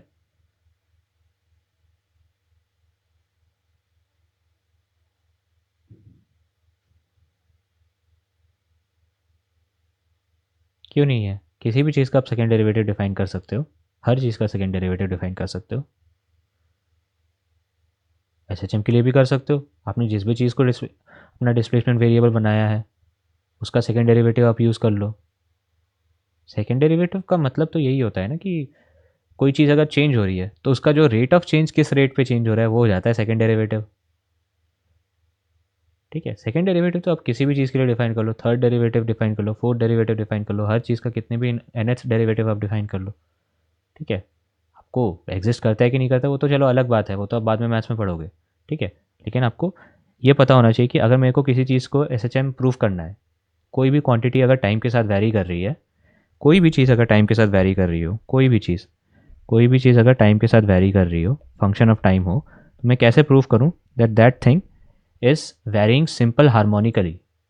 ठीक है, सिर्फ मोशन के रेस्पेक्ट में मत सोचो, किसी भी चीज़ के रेस्पेक्ट में सोच सकते हो आप simple harmonic. Variation simple harmonic है कि नहीं ये आप कैसे पता करोगे? तो उसके लिए आपको बस ये दिखाना है that D square by D T square of F of T should be equal to minus omega square times F of T. ये अगर आपने दिखा दिया तो इसका मतलब ये जो क्वांटिटी एफ ऑफ टी है that is varying simple harmonically, varying simple harmonically. ठीक है, ठीक। अब देखो यहाँ पे हम कहाँ पे थे? हाँ, ये एक्सप्रेशन आ गया था। मेरे को दिखाना है कि ये जो अल्फ़ा है, ये जो थीटा है, ये सिंपल हार्मोनिकली वेरी कर रहा है।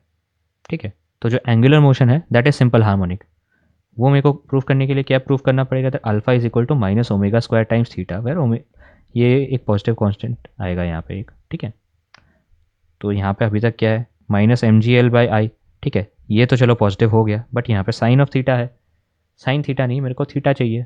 तो उसके लिए आप यहाँ पे देखो कि किसी भी एंगुलर डिस्प्लेसमेंट के लिए ये सिंपल हार्मोनिक नहीं बनता। सिंपल हार्मोनिक सिर्फ तभी होगा जब थीटा बहुत स्मॉल हो। क्यों? क्योंकि अगर इफ़ थीटा इज स्मॉल तो फिर sine theta approximately equal to theta होता है ना। तो तब यहाँ पे मैं साइन थीटा की जगह थीटा लगा दूंगा और ऐसे में फिर मेरा अल्फ़ा आ जाएगा, ऐसे में अल्फ़ा आ जाएगा इक्वल टू, तो अल्फ़ा वॉज इक्वल टू, ये चीज़ ना आपको मैथ्स के क्लास में पूछनी चाहिए। ठीक है, मैथ्स की क्लास में आप पूछना, minus M G L by sine theta this becomes equal to approximately equal to minus M G L by I into theta. The moment मैंने ये लिख दिया ये चीज़ क्लियर होगी कि हाँ ये तो सिंपल हार्मोनिक वेरिएशन ही है। ठीक है, जहाँ पे omega square is equal to M G L by I और omega is equal to square root of M G L by I. तो यहाँ से टाइम पीरियड आ जाएगा 2 pi times square root of I divided by M G into L. और हाँ, आप बोल रहे थे कि मोमेंट ऑफ इनर्शिया कैसे निकालेंगे? मोमेंट ऑफ इनर्शिया तो यहाँ पे बहुत सिंपल तरीके से निकल रहा है। ये एक्सेस है, एक्सेस से डिस्टेंस एल है और मास एम है, तो आप सीधे सीधे बता सकते हो एम एल स्क्वायर हो जाएगा। ठीक है, तो ये हो जाएगा फर्दर इक्वल टू 2 पाई, हाँ एम एल स्क्वायर डालेंगे तो पूरा वैल्यू मिल जाएगा, M M cancel, L L cancel, और वो जो आपका फॉर्मूला एकदम स्टार्टिंग से आप सुनते आए हो वो आ जाएगा 2 pi square root of L by G. This is the time period of a simple pendulum. ठीक है, ठीक। हाँ, और देखो ये साइन थीटा अप्रॉक्सीमेटली थीटा क्यों आ जाता है? क्योंकि लिमिट्स में आपने पढ़ा होगा limit X goes to zero अगर हम निकालते हैं sine of X by X, ठीक है, वो 1 आता है, तो इसका मतलब साइन एक्स बराबर हो जाते हैं, ऑलमोस्ट बराबर हो जाते हैं जब मैं ज़ीरो के बहुत नज़दीक होता हूँ। ठीक है, इन जनरल अगर आपको रेडियंस के टर्म्स में समझना है तो x जब बहुत छोटा है तो साइन एक्स बाई एक्स 1 के बराबर होता है। मतलब x अगर रेडियंस में बहुत छोटा है तो साइन एक्स और x ऑलमोस्ट बराबर है। लेकिन हम तो जनरली डिग्रीज यूज़ करते हैं ना, तो डिग्रीज के टर्म्स में ये कैसा होगा? इन जनरल थीटा अगर लेस देन 20 डिग्रीज हो ना तो फिर साइन एक्स और एक्स लगभग बराबर होते हैं। हाँ, लेकिन यहाँ पे एक्स 20 नहीं है, यहाँ पे एक्स 20 नहीं है, ये एक्स को आपको रेडियन में लेना पड़ेगा। ठीक है, तो 20 डिग्रीज के करस्पॉन्डिंग रेडियन वैल्यू कितनी होती है वो आप निकाल लेना। 180 degrees is equal to pi radians, 1 degree equal to pi by 180, 20 degree is equal to pi by 180 into 20। ठीक है, तो ये हो जाएगा pi by 180 into 20, pi by 9 radians. तो ये पाई बाई 9 रेडियंस से नीचे तक ये चीज़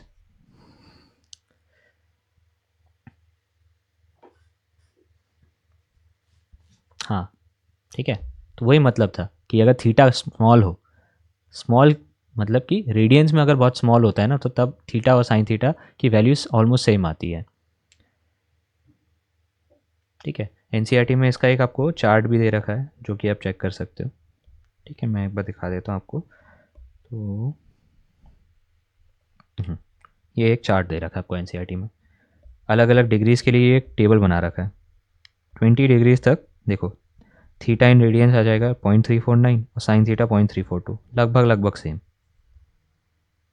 तो इन जनरल अगर एंगल 20 डिग्री से कम है तो फिर साइन थीटा और थीटा को लगभग लगभग आप बराबर ले सकते हो, प्रोवाइडेड कि आप थीटा को रेडियन में ले रहे हो। ठीक है, थीटा की radian value will be approximately equal to sine theta. ठीक है, तो यही आपका मतलब सिलेबस का लास्ट पोर्शन है। ठीक है, अब जिन लोगों को पायल आपने चेक किया क्या? मैंने आपको बताया था ये चेक करने के लिए कि आपको स्कूल में ये कराया है कि नहीं कराया है, आगे वाला पोर्शन जो सिलेबस से डिलीट हो गया है।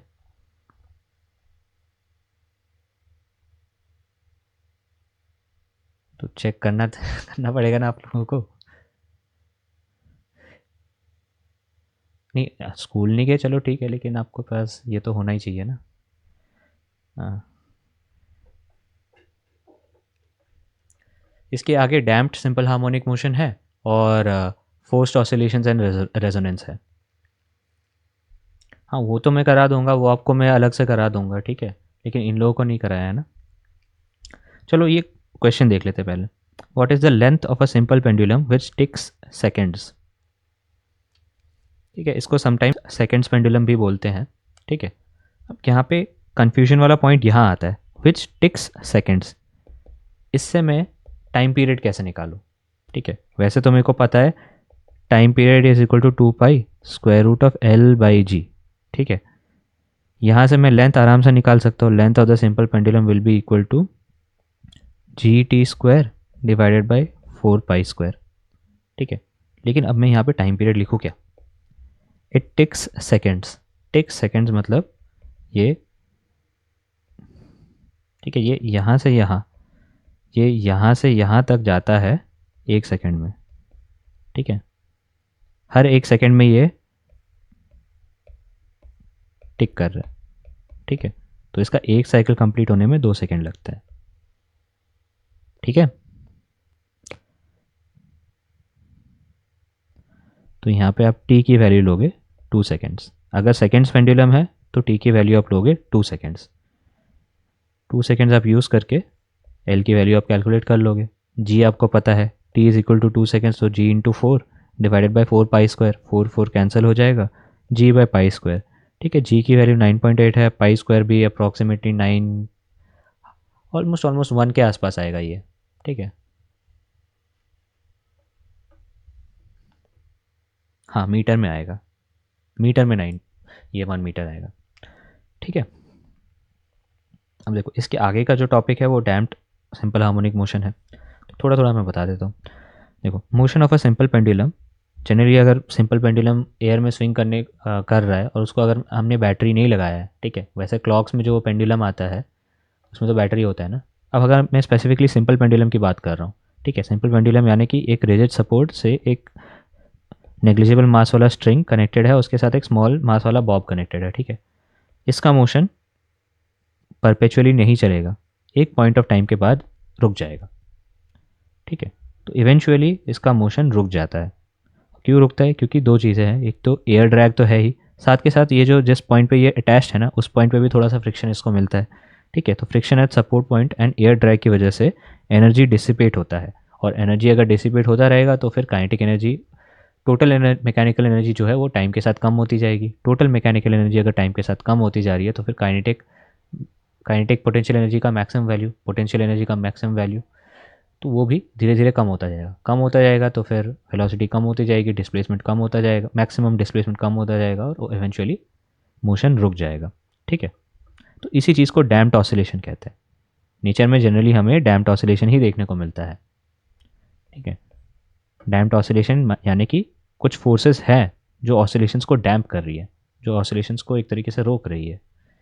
ठीक है। तो डैम्प्ड ऑसिलेशंस के फीचर्स क्या होते हैं, इसमें हमेशा energy of the system dissipates continuously. ठीक।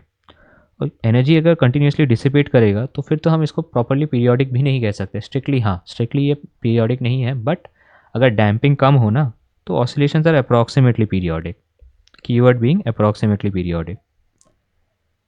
और जनरली हमारे जो डिसिपेटिंग फोर्सेस होते हैं वो फ्रिक्शनल फोर्सेस होते हैं। ठीक है। अब damped oscillations of a vertical spring block system अगर हम देखें, ठीक है, तो एक ऐसा वर्टिकल स्प्रिंग ब्लॉक सिस्टम अगर हमारे पास है, ठीक है, मान लेते ये ब्लॉक मैंने उसको लगाया तो ये थोड़ा सा एक्सटेंड होगा, एक्सटेंड होकर फिर रुक जाएगा, वहाँ पे एक पॉइंट पे जाके रुक जाएगा। That point will be it's equilibrium position. अब उस इक्विलिब्रियम पोजीशन से मैंने अगर इसको हल्का सा थोड़ा सा मूव किया, थोड़ा सा एक्स्ट्रा कम स्ट्रेच कर दिया, तो फिर अब ये ऑसिलेट करने लगेगा। ठीक है। बट अगर मैं इस चीज़ को प्रैक्टिकली देखो तो वो जो ऑसिलेशंस है धीरे धीरे धीरे धीरे ऑसिलेशंस का एम्पलीट्यूड घटता जाएगा। ठीक है। और क्यों घटेगा एग्जैक्टली, क्योंकि यहाँ पे जो मीडियम है वो मीडियम इस पर विस्कस फोर्सेस लगाएगा, ड्रैग फोर्सेस लगाएगा। ठीक है। इस वजह से क्या होगा, इसका जो मोशन है, मोशन तो चलो जो भी है, इस पर एक ड्रैग फोर्स लगेगा, ड्रैग फोर्स लगेगा तो एनर्जी डिसिपेट होगा, क्योंकि जो ड्रैग फोर्सेस है वो भी एक तरीके का फ्रिक्शनल फोर्स है। Frictional forces are non conservative forces, तो एनर्जी डिसिपेट होने लगेंगी। और ठीक है, एनर्जी डिसिपेट हो रही है तो जा कहाँ रही है, आसपास के एनवायरनमेंट में जा रही है, आसपास के मीडियम में हीट के फॉर्म में दिखेगा। ब्लॉक का खुद का भी टेम्परेचर हल्का सा बढ़ेगा, बहुत थोड़ा सा बढ़ेगा। ठीक है। The energy loss will appear as heat of the surrounding medium and of the block. ठीक। ठीक है।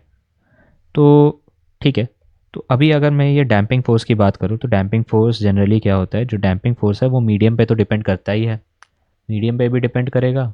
एंड अच्छा, उससे पहले अगर डैम्पिंग फोर्स नहीं होता फिर तो आपका फ्रीक्वेंसी होता है omega is equal to square root of के बाई एम, है ना। Omega is equal to square root of के बाई एम होता है। ठीक है। अब अगर डैम्पिंग है तो देखेंगे एक एक करके कैसे चेंजेस आती है। पहली बात तो अगर डैम्पिंग है तो एक डैम्पिंग फोर्स लगेगा। अब डैम्पिंग फोर्स का डायरेक्शन कैसा होगा, डैम्पिंग फोर्स कुछ ऐसा होगा कि ये इसके मोशन को रोकेगा। ठीक है। तो अगर ये नीचे जा रहा है डैम्पिंग फोर्स ऊपर लगेगा, अगर ये ऊपर जा रहा है तो डैम्पिंग फोर्स नीचे लगेगा। हमेशा मोशन को रोकता है, रिलेटिव मोशन को रोकता है। तो डैम्पिंग फोर्स का जो वेक्टर फॉर्म में अगर देखें तो ये एक तरीके से वेलोसिटी की ऑपोजिट है, ऑपोजिट टू वेलोसिटी। ठीक है। ऑपोजिट टू वेलोसिटी है तो फिर मैं, हाँ, और एक और चीज़ फर्दर, ये ऑपोजिट टू वेलोसिटी तो है ही, और साथ के साथ ये जनरली देखने को मिलता है कि जो डैम्पिंग फोर्स है, हाँ, ये मीडियम पे तो डिपेंड करता ही है। Damping force depends on the nature of the surrounding medium. तो अगर यही एक्सपेरिमेंट में वाटर में कर रहा होता, किसी लिक्विड में कर रहा होता तो जल्दी ख़त्म हो जाता है, ये जल्दी बहुत ज़्यादा डैम्पिंग फोर्स लगता है और बहुत जल्दी ये स्टॉप कर देता अपना मोशन। एयर में करूँगा तो ज़्यादा देर तक चलेगा, है ना। एक तरीके से विस्कोसिटी या फिर मटेरियल की प्रॉपर्टीज़ पे डिपेंड कर रहा है। ठीक है। बट इतना तो है कि अगर मैं किसी भी मटेरियल को सपोज मैंने फिक्स कर दिया, अगर मैंने इसको वेलोसिटी ज़्यादा दे दी तो फिर इस पर डैम्पिंग फोर्स भी एक तरीके से ज़्यादा ही लगता है। ठीक है। तो ये मतलब ये भी एक एक्सपेरिमेंटल फाइंडिंग ये है, जनरली ये देखा गया है कि जो डैम्पिंग फोर्स है, नहीं लिमिटिंग फ्रिक्शन नहीं, ये विस्कोसिटी की तरह आप समझ लो। ठीक है। तो damping force is generally proportional to the velocity of the block. ठीक है।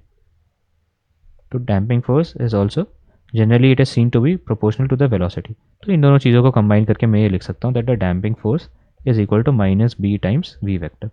ठीक है।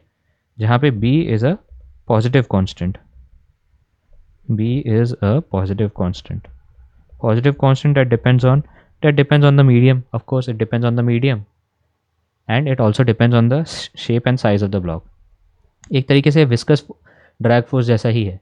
ठीक है। विस्कोसिटी भी तो किन चीज़ों पे डिपेंड करती है, वो मटेरियल पे तो डिपेंड करती ही है, विस्कस फोर्स जो है वो मटेरियल पे तो डिपेंड करता ही है, और साथ में जो भी चीज़ उस मीडियम में है, उस मीडियम के साथ कितना कॉन्टैक्ट एरिया है इस पर भी डिपेंड करता है। आपको याद होगा फ्रिक्शनल फोर्स, विस्कस फोर्स का एक्सप्रेशन क्या था, minus eta A D V by D X. तो यहाँ से क्या पता लग रहा है, विस्कस फोर्स वेलोसिटी पे तो डिपेंड करता ही है, सरफेस इन कॉन्टैक्ट पे डिपेंड करता है, एंड विस्कोसिटी पे डिपेंड करता है।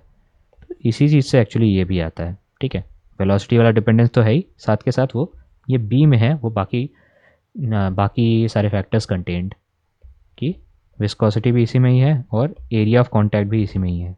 ठीक है, ये जो बी एक पॉजिटिव कॉन्स्टेंट है that depends on the characteristics of the medium and the size and shape of the block. ठीक है, बट हाँ, ये जो रिलेशन मैंने लिखा है this is valid for small velocities only. ठीक है, this is true for small values of v, values of v. V की वैल्यू अगर कम हो तो फिर drag force is equal to विस्क, जो ये ड्रैग फोर्स नहीं, इसको डैम्पिंग फोर्स यहाँ पे बोलेंगे, damping force is equal to minus B times V vector. ठीक है, तो चलो ये डैम्पिंग फोर्स है। स्प्रिंग फोर्स भी तो लग रहा है ना इस पर। अगर मैंने इसको एक्स डिस्टेंस यहाँ पे खींचा और फिर मतलब एक्स नहीं, सपोज ए डिस्टेंस यहाँ पे खींचा और फिर छोड़ दिया, ठीक है, तो फिर ये एक तरीके से ऐसे नॉर्मली सिंपल हार्मोनिक मोशन करता अगर कोई डैम्पिंग फोर्स नहीं होती तो। ठीक है, अगर मान लो मैंने इसको एक्स यूनिट यहाँ पे खींचा तो फिर स्प्रिंग फोर्स इस पर कितना लगेगा, इस डायरेक्शन में के एक्स के बराबर होगा, है ना। तो फिर स्प्रिंग फोर्स को मैं लिख सकता हूँ this is equal to minus K times X vector. ये बातें तो क्लियर है सबको। ठीक है, तो फिर net force on the block में लिख सकता हूँ net force is equal to minus के x vector minus b v vector. ठीक है, और इसी चीज़ को मैं डिफरेंशियल फॉर्म में ऐसे लिख सकता हूँ that m d square x by D T square, इन दोनों चीज़ों को अगर मैं इस साइड ले आऊँ तो ये हो जाएगा plus k times, sorry plus b times d x by D t plus k x is equal to zero, जहाँ पे x is some function of time. ठीक है,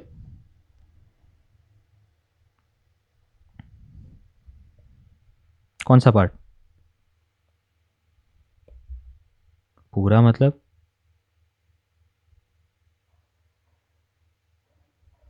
ये ना, आप बताओ एक्सेलरेशन क्या होता है। हाँ तो उसको कैसे लिखते हैं। ठीक है, D square x by D T square, यही तो लिखते हैं ना एक्सेलरेशन क्या होता है। डबल डिफ्रेंशिएट करते तो ऐसे ही लिखते हैं ना। ठीक है, तो ये वेक्टर साइन क्यों नहीं दिया है, इसलिए नहीं दिया है क्योंकि यहाँ पे जो भी मोशन है वो वन डायमेंशन में हो रहा है। ठीक है, इसीलिए मैं वेक्टर्स हटा दिया। ठीक है, एक डायमेंशन से अगर ज़्यादा होता तो फिर हम नहीं हटा पाते, तो फिर हमें हर एक डायमेंशन में अलग से लिखना पड़ता है ये इक्वेशन। ठीक है, क्योंकि एक ही डायमेंशन में मोशन हो रहा है तो वेक्टर साइन हम हटा सकते हैं। ठीक है, बस प्लस माइनस का जो भी चेंज आएगा वो आएगा जब हम एक्चुअल वैल्यूज पुट इन करेंगे। ठीक है, but this is the differential form of a simple harmonic motion where there is some damping going on. ठीक है, अब अगर डैम्पिंग फोर्स है, डैम्प्ड ऑसिलेशंस है, तो फिर X as a function of time, या बेसिकली अगर मेरे को मोशन डिस्क्राइब करना है तो मेरे को X as a function of time चाहिए। तो X as a function of time हम कैसे निकालेंगे, वो इस पर्टिकुलर डिफरेंशियल इक्वेशन के सोल्यूशन से। इस डिफरेंशियल इक्वेशन का अगर मैंने सोल्यूशन लिख दिया वो इस डैम्प्ड ऑसिलेशन का मोशन डिस्क्राइब कर देगा। ठीक है, तो वो थोड़ा हाई लेवल चीज़ हो जाती है आपके लिए अभी, इस ऐसे एक डिफरेंशियल इक्वेशन को सॉल्व करना थोड़ा हाई लेवल चीज़ हो जाती है, तो इसलिए इसका सोल्यूशन डायरेक्टली आपको बताया गया एनसीईआरटी में। X as a function of time आ जाता है equal to A e to the power minus b t by two m cos of omega dash t plus five, जहाँ पे omega dash is equal to square root of के by m minus b square by four m square. ठीक है, this is the solution to the differential to this differential equation. ये पूरा हमें motion बता देगा डैम्प्ड ऑसिलेशन में। ठीक है, ये नहीं पढ़ा है आपको स्कूल में, आप ही तो कह रहे थे कि पढ़ा है। तो फिर आपको क्या पढ़ाया स्कूल में इसका, क्या सब।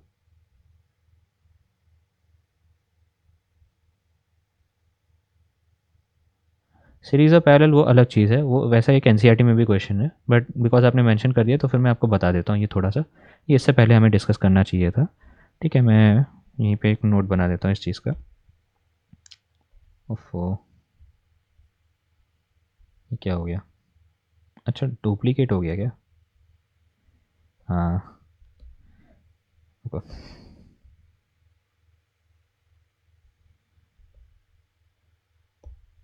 हाँ देखो, सीरीज़ और पैरेलल कनेक्शन की आप बात कर रहे हो, बहुत ही सिंपल होता है, बहुत ही सिंपल। नहीं वैसे मत याद करो, बेसिक्स पे चलो, एकदम बेसिक्स पे चलो। ये अगर ऐसा है और फिर इससे एक और ऐसे एक और स्प्रिंग कनेक्टेड है, अरे यार ये कैसा बन गया?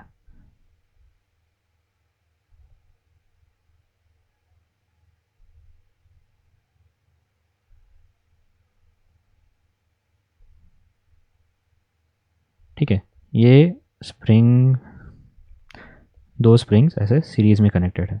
ठीक है, इसका मान लेते ये K1 है, इसका मान लेते K2 है। ठीक है, अगर इन दोनों स्प्रिंग को मेरे को एक स्प्रिंग से रिप्लेस करना है तो उसका स्प्रिंग कांस्टेंट कितना होना चाहिए, ये क्वेश्चन रहता है। ठीक है, तो अगर मास m है, ठीक है, तो फिर इसको ऐसे देखते हैं कि मान लो मैंने इसको x डिस्टेंस यहाँ पे मूव किया, ठीक है, या किसी भी डायरेक्शन में, इस डायरेक्शन में कर लेते हैं, ऑपोजिट डायरेक्शन में कर लेते हैं। ठीक है, तो ब्लॉक को अगर मीन पोजीशन से x डिस्टेंस, एक सेकेंड, ब्लॉक को उसके मीन पोजीशन से मैंने x डिस्टेंस इस डायरेक्शन में मूव किया है सपोज। ठीक है, तो अगर मैंने इसको x डिस्टेंस इस डायरेक्शन में मूव किया है, तो ऐसा कोई ज़रूरी तो है नहीं कि दोनों के दोनों स्प्रिंग इक्वल अमाउंट से स्ट्रेच होंगे। ठीक है, ऐसा कोई ज़रूरी है नहीं। तो फिर यहाँ पे देखते हैं, मान लेते हैं ये जो K2 वाला स्प्रिंग है वो x2 यूनिट्स स्ट्रेच हुआ है और K1 वाला x1 यूनिट स्ट्रेच हुआ है। तो यहाँ पे ये चीज़ तो चलो हम कह सकते हैं rate x1 plus x2 will be equal to x। हाँ, ये कह सकते हैं। ठीक है, अब फर्दर देखो, एक ही स्प्रिंग है, मतलब एक ही स्प्रिंग क्या, मतलब एक ही लाइन है, ये सारे कनेक्टेड है। ठीक है, अगर मैंने इसको इधर जाके रखा है यहाँ पे, तो इसका मतलब इस पॉइंट पे अगर मैं देखूँ तो इधर जितना फोर्स है उतना ही फोर्स इस डायरेक्शन में है। ठीक है, तो अगर यहाँ पे ये जो मास m है, m की अगर मैं बात करूँ, ठीक है, तो इसको आप ऐसे देख लो। हाँ, इस पॉइंट को कंसिडर करो, पॉइंट ए पे इधर जितना फोर्स पड़ रहा है उतना ही फोर्स इधर पड़ रहा है, ये स्प्रिंग के इस इधर जितना फोर्स पड़ रहा है उतना ही फोर्स इधर पड़ रहा है, और वन वाले स्प्रिंग के भी दोनों डायरेक्शन में बराबर फोर्सेस पड़ रहे हैं।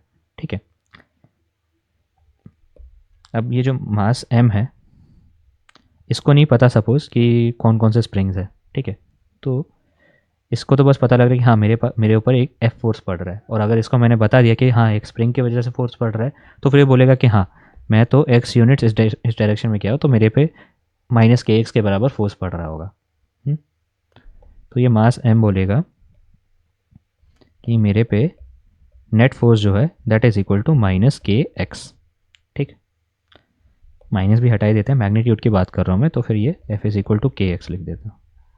ठीक है, और यहाँ पे देखो K2 K1, ठीक है, ये पॉइंट एक बार मैंने इसको स्ट्रेच कर लिया और फिर यहाँ पे होल्ड करके रखा, तो फिर स्ट्रिंग पे हर एक पॉइंट इक्विलिब्रियम पे है, इधर इक्विलिब्रियम पे है, इसके स्प्रिंग के इस डायरेक्शन, अच्छा देखो इस पे के एक्स इधर फोर्स पड़ रहा है, तो ए पे अगर के एक्स फोर्स इधर पड़ रहा है तो इस पे भी के एक्स फोर्स इधर पड़ रहा होगा, है ना। ये वाला पोर्शन तो नॉन स्ट्रेचेबल है ना स्प्रिंग का, मान सकते हैं ना, या फिर मतलब स्प्रिंग के इस एंड में इधर जो फोर्स पड़ रहा है उतना ही फोर्स इधर पड़ रहा है। ठीक है, तो इधर भी के एक्स फोर्स पड़ रहा है, तो इधर भी के एक्स फोर्स के बराबर ही होगा। के एक्स नहीं लिखते हैं इसको, एफ के बराबर ही लिख देते हैं अभी के लिए, अदरवाइज कन्फ्यूजन हो जाएगा। ये एफ है, ये भी एफ है, ये भी एफ है और ये भी एफ है। तो इसका मतलब क्या है, इसका मतलब ये है that F equal to K X जो मैंने लिखा है that is equal to K one X one which is equal X one that is equal to K two X two. ठीक है, क्या ये पॉइंट क्लियर है? देखो ये एक ही स्ट्रिंग है, जहाँ मैंने इसको खींच के छोड़ दिया है, यहाँ पे होल्ड करके रखा है, तो इस स्ट्रिंग का हर एक पॉइंट इक्विलिब्रियम पे है, तो हर पॉइंट पे फोर्स बराबर होगा। इस पॉइंट पे, अगर इस पॉइंट पे मैं देखूँ, अगर ये स्ट्रिंग x1 यूनिट्स खींचा है तो इधर k1 x1 फोर्स होगा, ठीक है। और इधर इधर जो भी है इसको टी बोल देते हैं सपोज, ठीक है, T1 बोल देते हैं, ठीक है। अब T1 क्या है उसके लिए इस पॉइंट पे देखना पड़ेगा। इधर अगर T1 है तो इधर हो जाएगा K2x2, ठीक है। और फिर इधर अगर मैं देखूँ तो इधर हो जाएगा K2x2, तो फिर इधर हो जाएगा F जो कि है Kx। इससे एक एक करके आप वैल्यूज़ निकाल लोगे। T1 इक्वल टू K2x2 हो जाएगा, क्योंकि मूवमेंट हो ही नहीं रहा है, तो इसलिए हर पॉइंट पे फोर्स बराबर है, ठीक है। तो इससे मेरे पास आ जाएगा K1x1 इक्वल टू K2x2। तो इससे मैं क्या निकाल सकता हूँ, इससे मैं x1 निकाल सकता हूँ। x1 will be equal to F by K1, है ना, F by K1, and x2 will be equal to F by K2, ठीक है। And F is equal to Kx which is equal to K times x1 plus x2। तो Kx is equal to K times x1 plus x2। Kx is equal, तो इसको further आप लिखो, इसको मैं क्या लिख सकता हूँ, this is equal to K times F by K1 plus F by K2, यानी कि F टाइम्स, सॉरी ये कहाँ, हाँ नहीं ठीक है, this is F into K into 1/K1 plus 1/K2, ठीक है। तो F is equal to F K 1/K1 plus 1/K2। यहाँ से मेरे पास आ जाएगा that 1/K is equal to 1/K1 plus 1/K2, ठीक है। अब यही चीज़ अगर आप पैरेलल में करते हो, पैरेलल तो बहुत ईजी है, क्योंकि पैरेलल में क्या है, दो स्प्रिंग कनेक्टेड है। ये भी ये K1x, ये K2x, दोनों के दोनों इक्वल अमाउंट ही खींचेंगे ना, तो वहाँ पे नेट फोर्स हो जाएगा K1x plus K2x that is equal to Kx। तो यहाँ से आप बता सकते हो K1 plus K2 is equal to K, ठीक है, सिंपल है, ठीक है। अच्छा ठीक है, बाकी मैं क्या बता रहा था, डैम्प्ड वाला मैं चलो आपको पूरा बता देता हूँ। ये एक्सप्रेशन आ गया था, x as a function of time is A e to the power minus b t by two m cos of omega dash t plus five, ठीक है। तो आप ये देख रहे हो कि पहली बात तो ओमेगा एक्चुअली में वो के बाई एम नहीं आ रहा है, के बाई एम से थोड़ा सा अलग आ रहा है, ठीक है। तो इस चीज़ को दोबारा से प्रॉपरली डिस्कस करते हैं। X of t, x as a function of time is equal to A e to the power minus b t by two m cos of omega dash t plus five, जहाँ पे omega dash की value है square root of के by m minus b square by 4m square, ठीक है। तो देखो, अगर डैम्पिंग स्मॉल है, अगर डैम्पिंग स्मॉल है, बी अगर बहुत छोटा है तो बी स्क्वायर भी छोटा होगा, बी स्क्वायर छोटा होगा, तो हमें कुछ ऐसा चाहिए कि ये बोला टर्म बहुत छोटा आ जाए, तब हम कह सकते कि हाँ ये अप्रॉक्सीमेटली पीरियोडिक हो जाएगा, अदरवाइज ये अप्रॉक्सीमेटली पीरियोडिक नहीं होगा, ठीक है। और दूसरी चीज़ यहाँ पे अब देखो, इस फंक्शन को अगर मैं एनालाइज करने लगूँ तो ये देखो, ये वाला जो पार्ट है फंक्शन का, ये तो परफेक्टली पीरियोडिक है, ये परफेक्टली पीरियोडिक है, बट तो फिर मैं इसको समझ लेता हूँ, ये कोसाइन वाला पार्ट है, ये पीरियोडिक है, बट इसके सामने जो पार्ट आ रहा है जो कि इफेक्टिव एम्पलीट्यूड है, A e to the power minus b t by two m, ठीक है। This is the effective amplitude, this is the effective amplitude, ये इफेक्टिव, ये हो जा रहा है A e to the power minus b t by two m. Exponential function है, minus sign है, टाइम के साथ एक्सपोनेंशियली डिक्रीज करेगा, टी इंक्रीज करेगा तो ए इफेक्टिव डिक्रीज करेगा, ठीक है, it will decrease with time. तो इसका अगर मैं ग्राफ बनाने लगूँ तो ग्राफ आपको आई थिंक कोई डाउट नहीं होना चाहिए इस बात पे कि इसका अगर सिंपल हार्मोनिक मोशन होता तो फिर क्या होता, तो फिर ऐसा आता x as a function of time.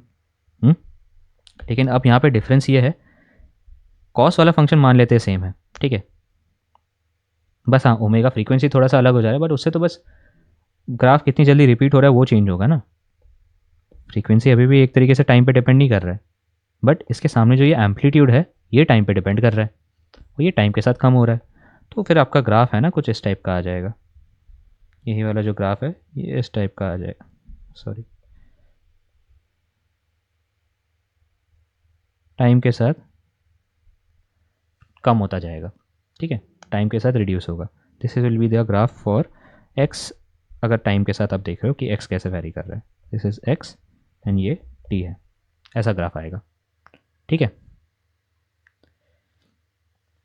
ठीक है। अच्छा, और हाँ, अब इस मोशन को मैं पीरियोडिक कब कंसिडर कर सकता हूँ? मैं इसको पीरियोडिक तभी कंसिडर कर सकता हूँ अगर, वैसे भी स्ट्रिक्टली पीरियोडिक तो है ही नहीं, ये बात तो आप समझ लो, ये स्ट्रिक्टली पीरियोडिक नहीं है। एंड इसको मैं अप्रॉक्सीमेटली पीरियोडिक तब कंसिडर कर सकता हूँ अगर जो डिक्रीज इन एम्पलीट्यूड है ना, ये और ये और ये जो डिक्रीज इन एम्पलीट्यूड हो रहा है ना, वो अगर बहुत स्मॉल हो, ये अगर बहुत स्मॉल हो, तो फिर मैं इसको अप्रॉक्सीमेटली पीरियोडिक बोल सकता हूँ, है ना। तो डिक्रीज इन एम्पलीट्यूड स्मॉल कब होगा? डिक्रीज इन एम्पलीट्यूड स्मॉल तब होगा जब मेरा टाइम पीरियड बहुत छोटा होगा। सॉरी, टाइम पीरियड नहीं, गलत कह रहा हूँ।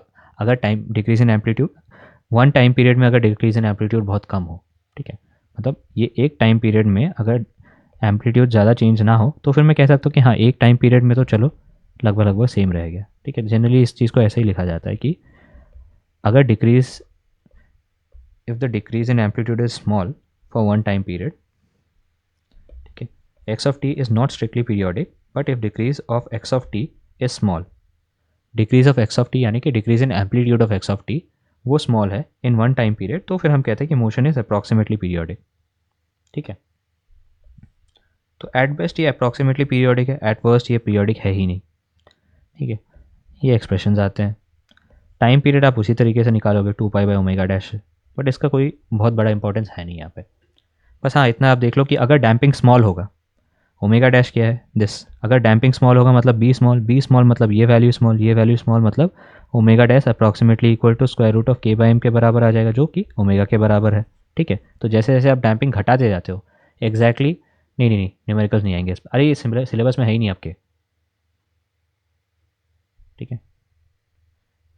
सिलेबस में आते तो फिर देखो, इस पर मेरे टाइम पे तो आगे आते थे, ठीक है, लेकिन वो टाइम के साथ थोड़ा घट गया है। लास्ट दो तीन सालों में इस पर क्या है ना कि इस पर आपको बस क्वालिटेटिव क्वेश्चंस आते हैं, यानी कि क्वालिटेटिवली आप इस चीज़ को एक्सप्लेन करो। हाँ, थ्योरेटिकल, मतलब थ्योरेटिकल आप क्या कह रहे हो, है तो ये भी थ्योरेटिकल ही, ठीक है। इसमें तो इस पे नहीं, अरे आप इस फॉर्मूले को डायरेक्टली यूज़ कर भी नहीं पाओगे, मतलब कुछ ही पर्टिकुलर केसेस में आप इस चीज़ को कर पाओगे ये। हाँ, इस पे ज़्यादा से ज़्यादा मतलब पहले मे बी MCQs वगैरह आ जाते थे कि हाँ, ग्राफ कैसा होगा, टाइम के साथ कैसा वैरी करेगा, तो ये सब तो आप चलो थोड़ा बहुत कर ही सकते हो ना, ये तो देख के, ठीक है। तो हाँ, नहीं ये आएंगे ही नहीं, ये डिलीटेड है, ये बुक में ही नहीं है, कुछ नहीं आएगा इससे, ठीक है। वो सोहन कह रहा है इसलिए मैं करा रहा हूँ, ठीक है। नहीं, वो जेई में तो बहुत पहले से भी नहीं थे। अच्छा देखो, हाँ चैप्टर हो गया, ग्राफ ऑफ एक्स देख लो, graph of x versus t, जो कि मैं बता रहा था, ऐसा एक ग्राफ आता है, ठीक है।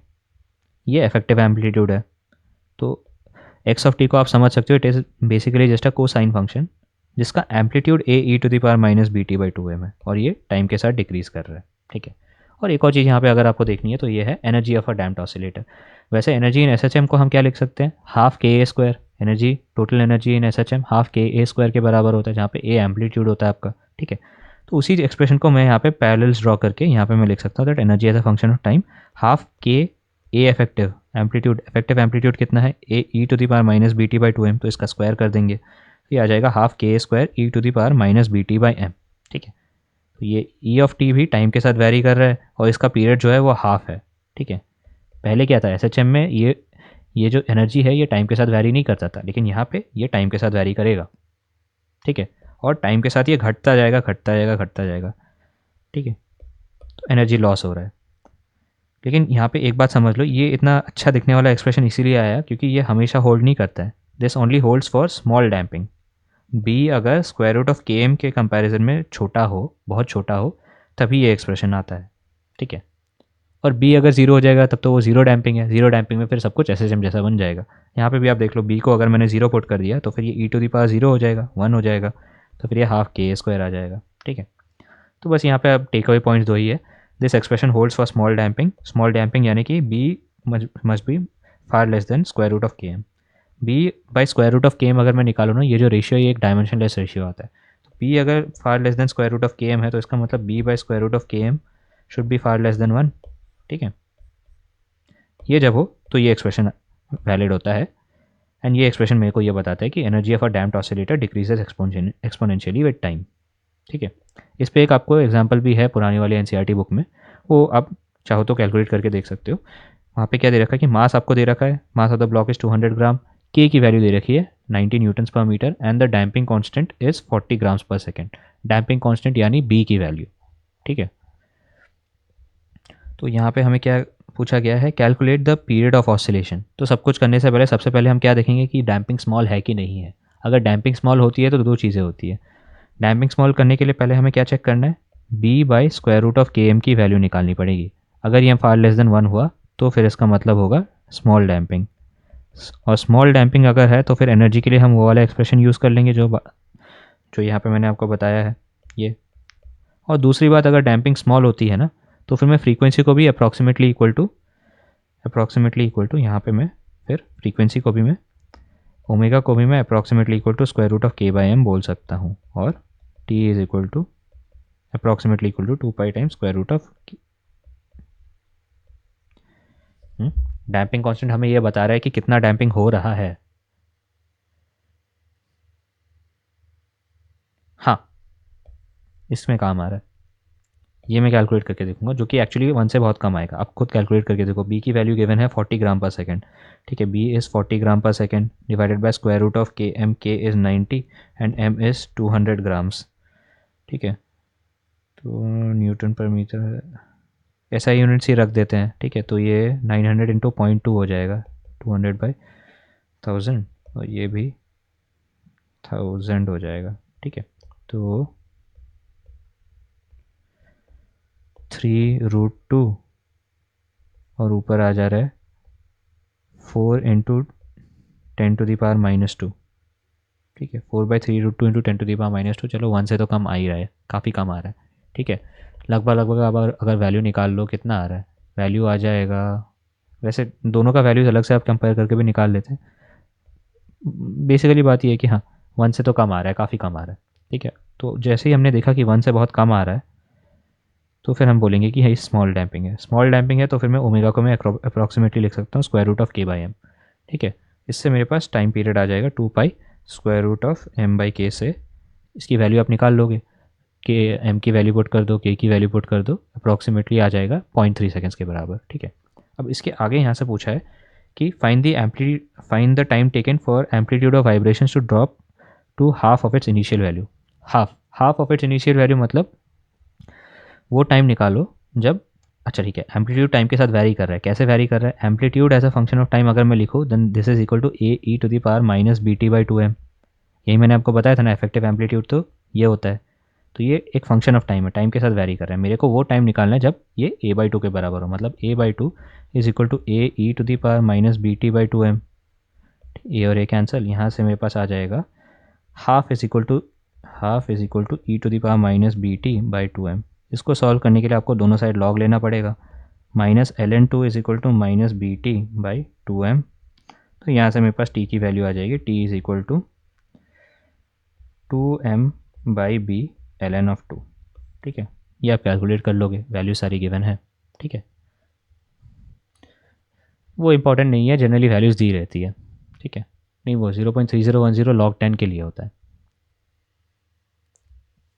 ln के लिए अलग होगा। ठीक है, ये नेचुरल लॉग है। हाँ, इसके आगे क्या पूछा गया है, find the time taken for its mechanical energy to drop to half. Mechanical energy to drop to half, mechanical energy के लिए मैकेनिकल एनर्जी की का एक्सप्रेशन यूज़ कर लो, वो होगा E as a function of time that is equal to half के ए square e to the power minus b t by m. ठीक है, यानी इसको आप ऐसे देख सकते हो, E t is equal to E naught e to the power minus b t by m. ये हाफ हो जा रहा है, मतलब ये ई नॉट बाई 2 के बराबर हो जा रहा है ना। इनिशियल वैल्यू क्या है, जब t is equal to zero, t is equal to zero पे इसकी वैल्यू कितनी है, हाफ के स्क्वायर, उसको मैंने ई नॉट बोल दिया। ठीक है, ई नॉट एक तरीके से रिप्रेजेंट कर रहा है इसका initial value, time t is equal to zero पे जो वैल्यू है, उस वैल्यू की अगर हाफ हो जा रही है तो फिर मैं इस इक्वेशन को सॉल्व करूँगा तो सिमिलर सा सोल्यूशन आ जाएगा। बस हल्का सा डिफरेंस ये होगा, यहाँ 2m की जगह m होगा। ठीक है, इसको अगर मैं सॉल्व करूँगा तो t आएगा m टाइम्स बी ln 2। ठीक है, तो मतलब energy is reducing twice as fast as the amplitude. ठीक है,